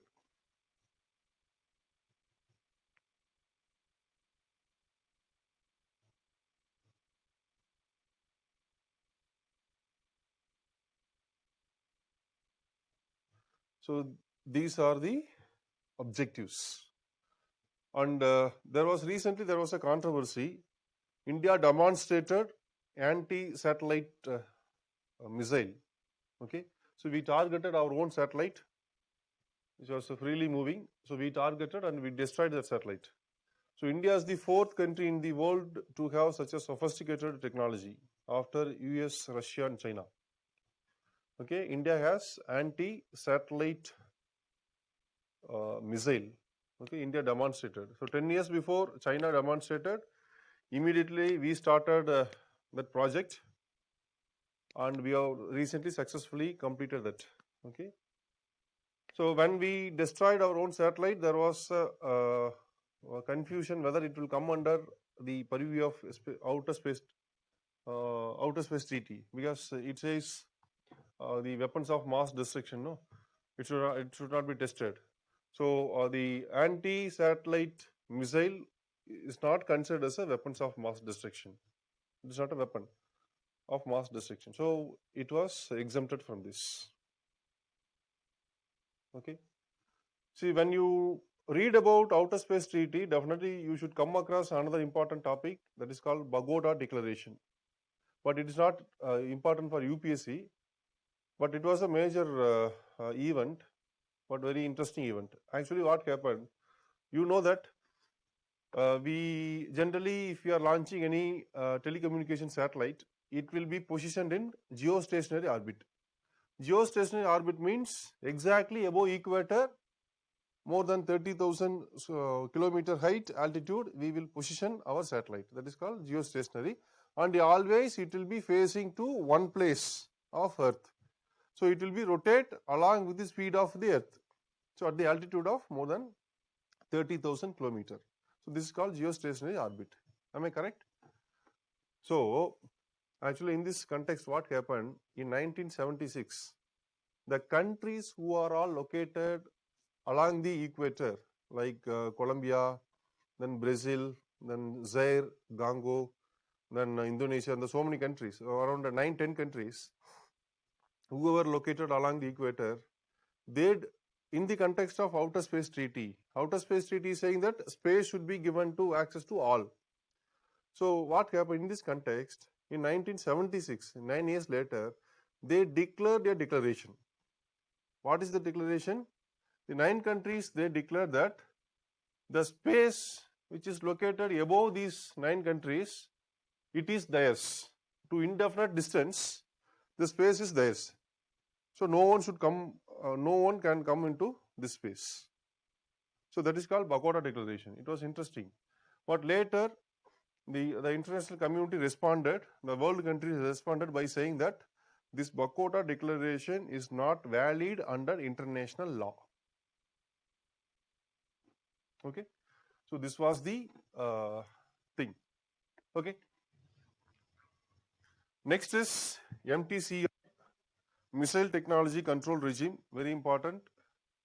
2 years back, India became member of this Missile Technology Control Regime. Missile Technology Control Regime. So this Missile Technology Control Regime, its objective is to prevent proliferation of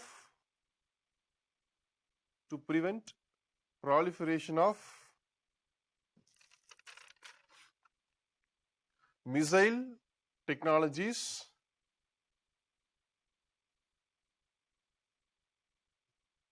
and unmanned aerial vehicle technologies, missile technologies and unmanned aerial vehicle technologies,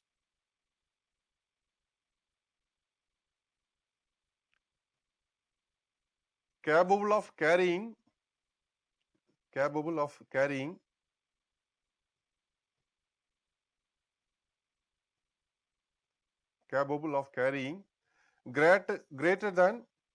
500 kilogram of payload, greater than 500 kilogram of payload, or the weight of the bomb,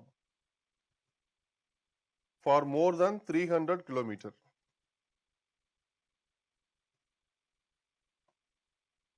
More than 300 kilometers. So if any missile technology or unmanned aerial vehicle technology which has capability to carry greater than 500 kilogram of weapon, that is bomb, with more than 300 kilometer range, that technology should not be provided to non-members of MTCR. That is the objective. Okay. In this treaty, actually this treaty was signed in 1987 and they have 35 members. 35 members.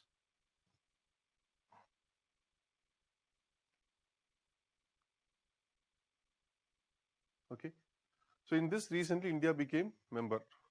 So regarding MTCR, again we will discuss elaborately, because MTCR is coming under MECR, Multilateral Export Control Regime, in which NSG is there, then MTCR, then Australia Group, then Wassenaar Arrangement. 4 are coming under MECR. Separately we will discuss this, okay, later. Next one is Seabed Treaty. Seabed Treaty. It was signed in 1972, Seabed.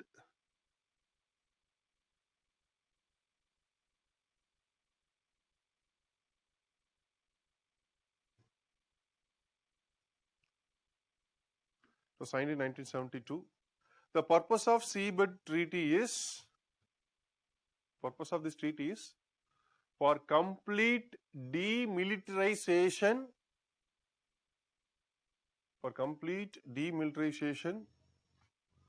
of seabed beyond 12 nautical miles. from the coast. From the coast. This is the objective. Beyond 12 nautical miles.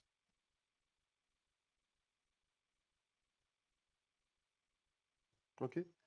Why it is called beyond 12 nautical miles? Say for example, India is there. We have coast. Okay. We have one international agreement or international mechanism called United Nations Convention on Law of Sea. United Nations Convention on Law of Sea. This is the international convention which was signed in 1982 in order to establish proper boundaries in the, there is maritime boundaries in the countries, all the countries. According to this convention, this is the United Nations Convention, according to this convention, 12 nautical miles will be called as territorial sea or territorial water.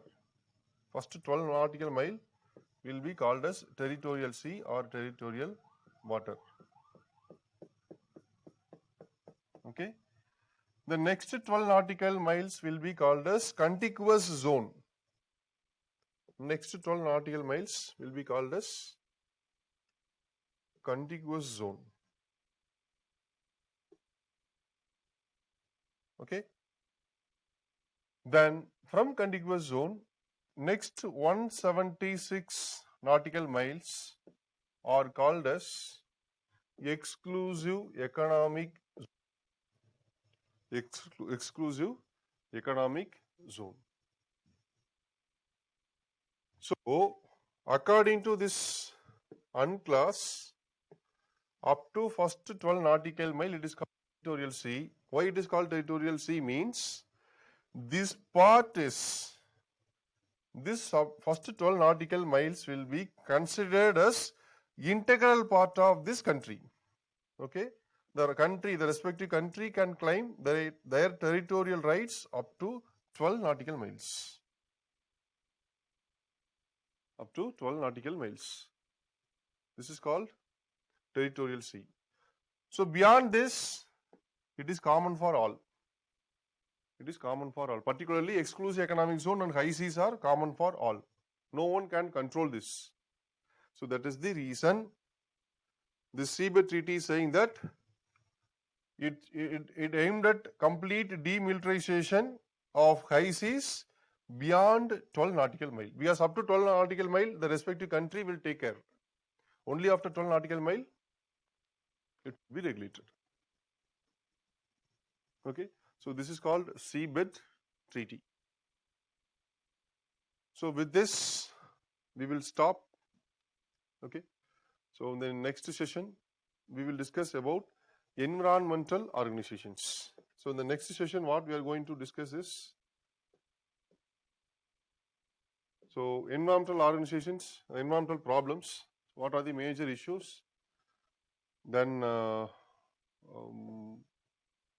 what are the major international summits conducted, okay, all the summits, then what are the major outcomes of all the summits, then what do you mean by sustainable development, then we will discuss about Rio conference, Rio de Janeiro meeting, that is Earth Summit, and we will discuss about what is UNFCCC, we will discuss about CBD, then we will discuss about Agenda 21, then we will discuss about Kyoto Protocol, then we will discuss about other developments under UNFCCC, then we will discuss about CBD and other two protocols, Cartagena Protocol, Nagoya Protocol, and what are the measures taken by Indian government on biodiversity protection. Okay, so these are the major topics. Okay, and apart from that, what do you mean by Paris Climate Deal? What do you mean by Doha Amendment to Kyoto? And what do you mean by Copenhagen Accord? So all these things we are going to discuss. Okay, so this will be the topic for next thing, because environmental organizations are very important. So UPSC, see in 2016, around 20 questions asked from this area. Okay, go and check it. There are so many questions on international environmental organizations. So we will discuss elaborately about this. Okay. Thank you. Now, if you have any questions, there are so many messages. Mm, Sir, am I okay. audible, sir? Yes, please. Sir, I have two doubts, sir. You said that intermediate missiles uh, are banned for proliferation between the US and USSR. What about the long-range missiles, sir? That is not an issue. Only intermediate range missiles were prevented. It was signed in during 1970s, no, the 80s, 87. So why did America come out of this, sir? Why did American? Come out of this treaty, sir? They actually, US accused Russia. Russia has violated this treaty. Yes, sir. Yes, sir. Then what about CTBT, sir? Whether that five P5 countries can test nuclear weapons? No, P5 countries also cannot conduct a test under CTBT. Yes, it is a comprehensively, it is going to ban nuclear weapon test. Then India can sign that, no, sir?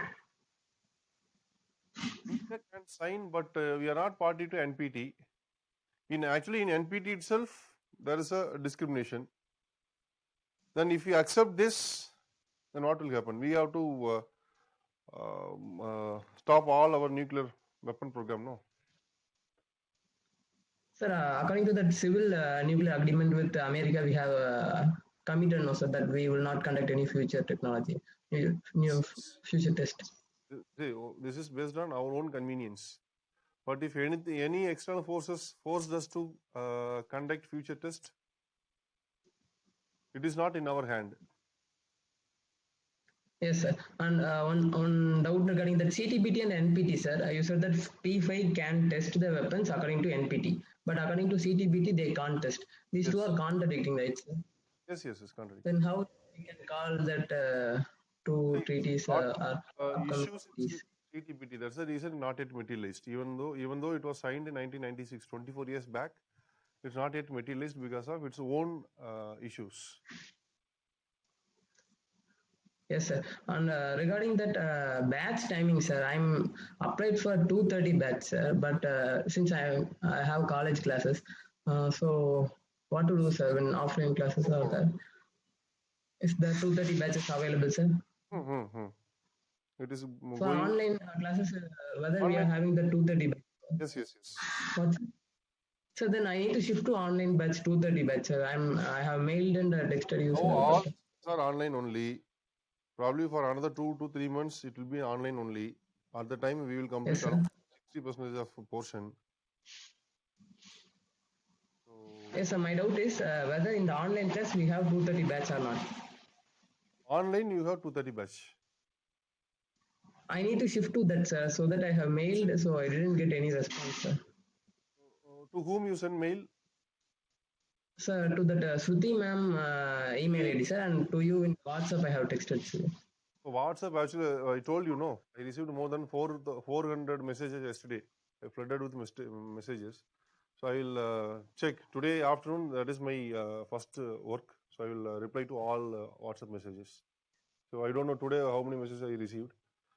So I will inform. I will respond to all messages. No problem. I will do.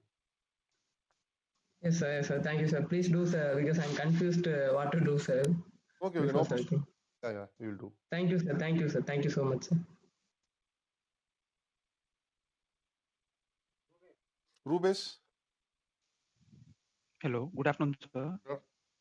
Am I audible, sir? Yes, please. Sir, what is the difference between INF and START, sir? The START is for nuclear.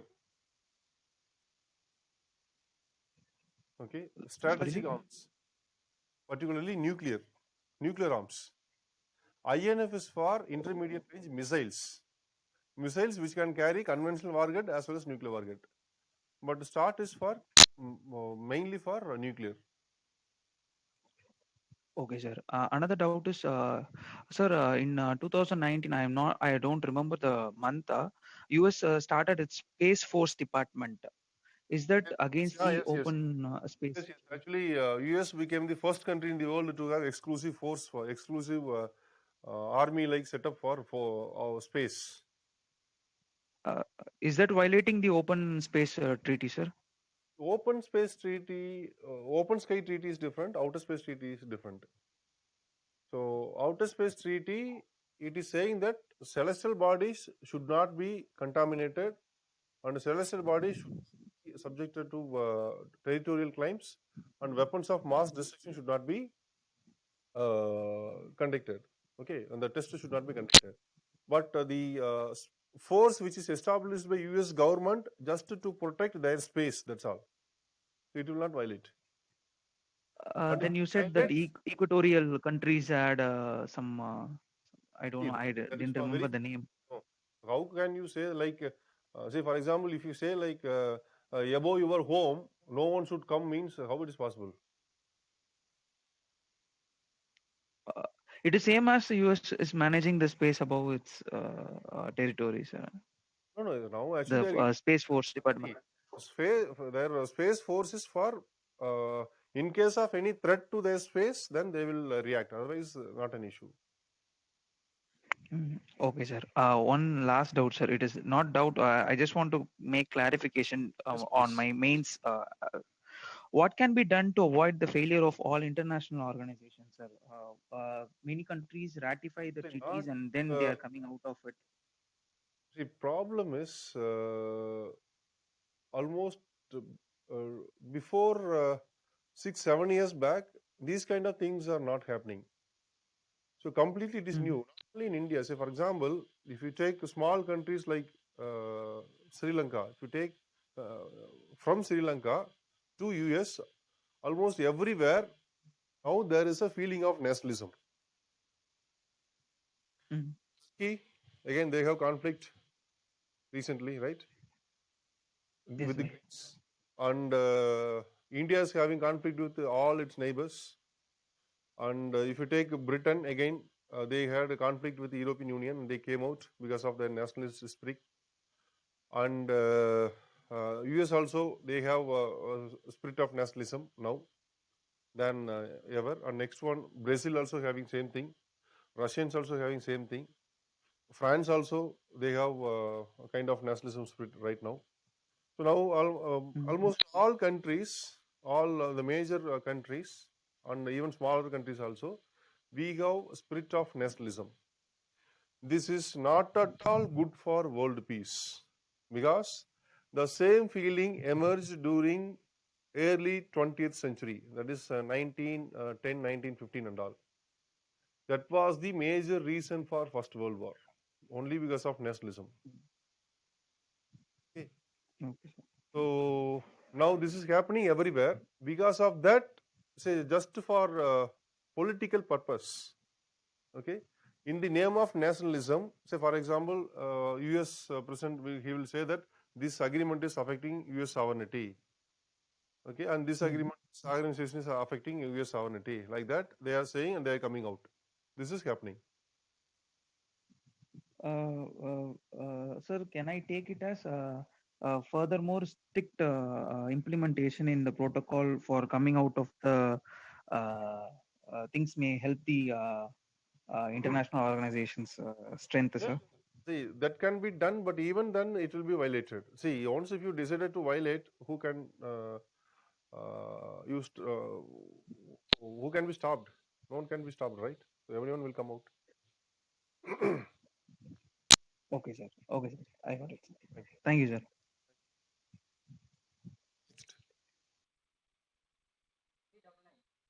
399. Yes, please. Sir, good afternoon, sir. Afternoon. Sir, my doubt is regarding the recent Italian marine case. Sir. Okay. Sir, you said that up to 12 nautical miles, it is our territory, no, sir. So the case should be handled by our Supreme Court. Then why did it jump to International Court of Justice, sir? Yeah, first Sir, no, first they did in Supreme Court only. yes, sir, Supreme but the verdict Court only allowed Italian Marines to go to their home, but they never came back. And now so Supreme Court has Supreme Court only allowed. On the trust basis, they allowed.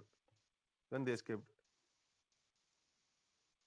Sir, then only Supreme Court can give judgment, no, sir. Why international court the matter has been transferred, sir? It's a See, now territorial matter. they are not coming. So now it became a international dispute between two nations. Okay, sir.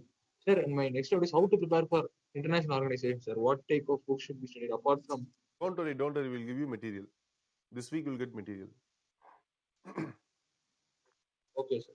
Thank you. Thank you. Yes, next. Shamim. Yes, Shamim.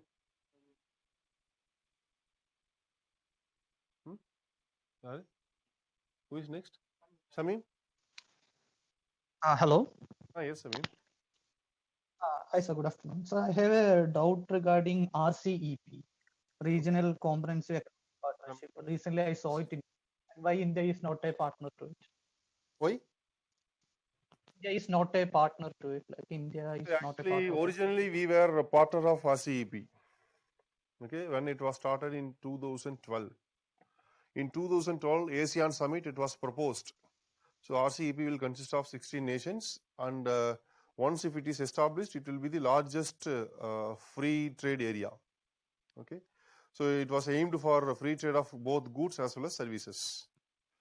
But at one point of time, we realized that in the RCEP, China also part of this. Already we have huge trade imbalance with China. Okay, China is exporting 2 to 3 times more than India. So we have huge trade imbalance. We are importing more from China, but we are exporting very less to China. So in this context, in RCEP, both India and China are members. Okay, and if you are agreeing for free trade under RCEP, then Chinese goods will be flooded into Indian market. Point number 1. Second, some of the provisions of RCEP, particularly the Australia, New Zealand and some of the Southeast Asian nations, they are agriculturally self-sufficient and they are exporting so many agriculture goods. So under RCEP, if you open your economy, particularly in agriculture sector, our farmers' livelihood will be destroyed completely. Okay, so for example, palm oil and dairy goods from Australia, New Zealand. Okay, so all will flood into India. And now India is the single largest milk producing country, and we are self-sustaining country. But cost of production is high because of the small holdings. But in Australia, they are doing in a larger scale the commercial plants, milk production plants. So if you are allowing them, then they will penetrate into Indian market and they will destroy our livelihoods. So these are the reasons why India refused to join, and actually India came out.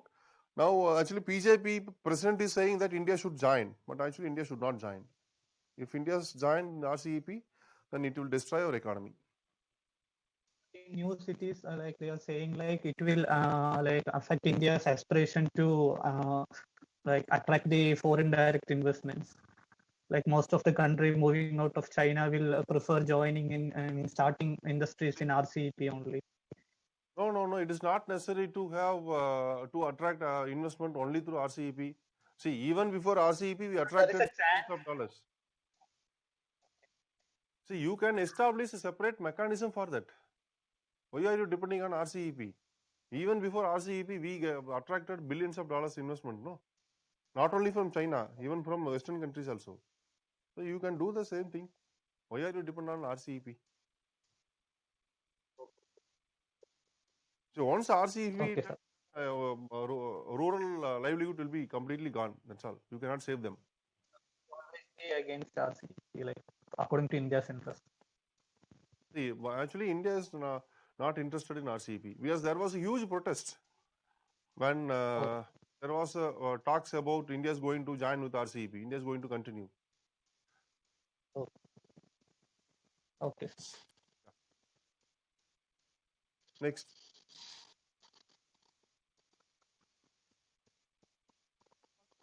Six 6100. Hello, sir. Sir, now the territorial dispute between the Turkey and Greece is continental shelf, sir. What is Ah, continental shelf, sir?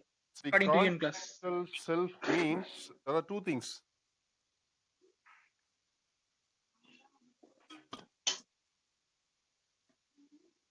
Greece is saying Turkey's force entered into their territory.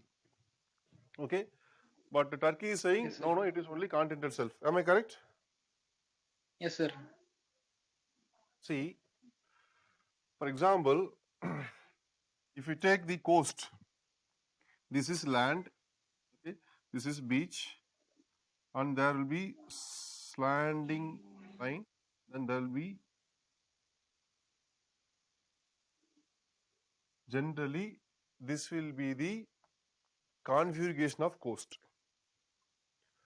Up to this one land, this landing portion, okay, water will be filled till this level. This portion is called continental shelf. This portion is called continental slope. Okay. According Yes, to sir. United Nations Convention on Law of Sea. Okay. See what this is saying. First from the coast, okay, first 12 nautical mile will be called as territorial sea. Next 12 nautical miles are called as contiguous zone, and next 176 nautical miles are called exclusive economic zone. Exclusive. Okay, I will show you that.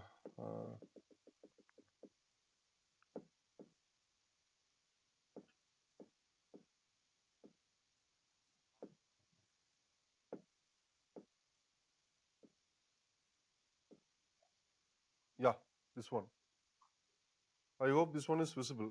Okay, first 12 nautical mile, the next 12 nautical mile, and up to 200 nautical mile from coast. Up to 200 nautical mile from coast. This is called exclusive economic zone. Now, continental shelf means, okay, according to UNCLOS, till this one, this is called continental shelf. Okay, geographically. If it is less than 200 nautical mile, if width of this continental shelf is less than 200 nautical mile, then they will have, say for example, they will have this system. But in case if they have more than this 200 nautical mile, so till whatever the distance extended, till then it will be called as continental shelf. So continental shelf will be considered as integral part of the respective country. So that is the problem. So Greece is saying Turkey entered into their territory, but Turkey is saying no, it is outside only. So this is the problem. Okay, sir. Sir, and in IAEA, sir, Huh. Homi Baba is one time became the chairman of board of governor. Okay. Sir, but you said board of governor is only for elite members. India is part of board of member. Oh, okay, sir. Sir, and regarding batch shifting, sir, I messaged you in Telegram, sir. I will check it out. Okay, sir. Thank you, sir. Thank you. Next. Hold on. Thank you. So we'll meet in, okay, with the environmental organizations. Thank you.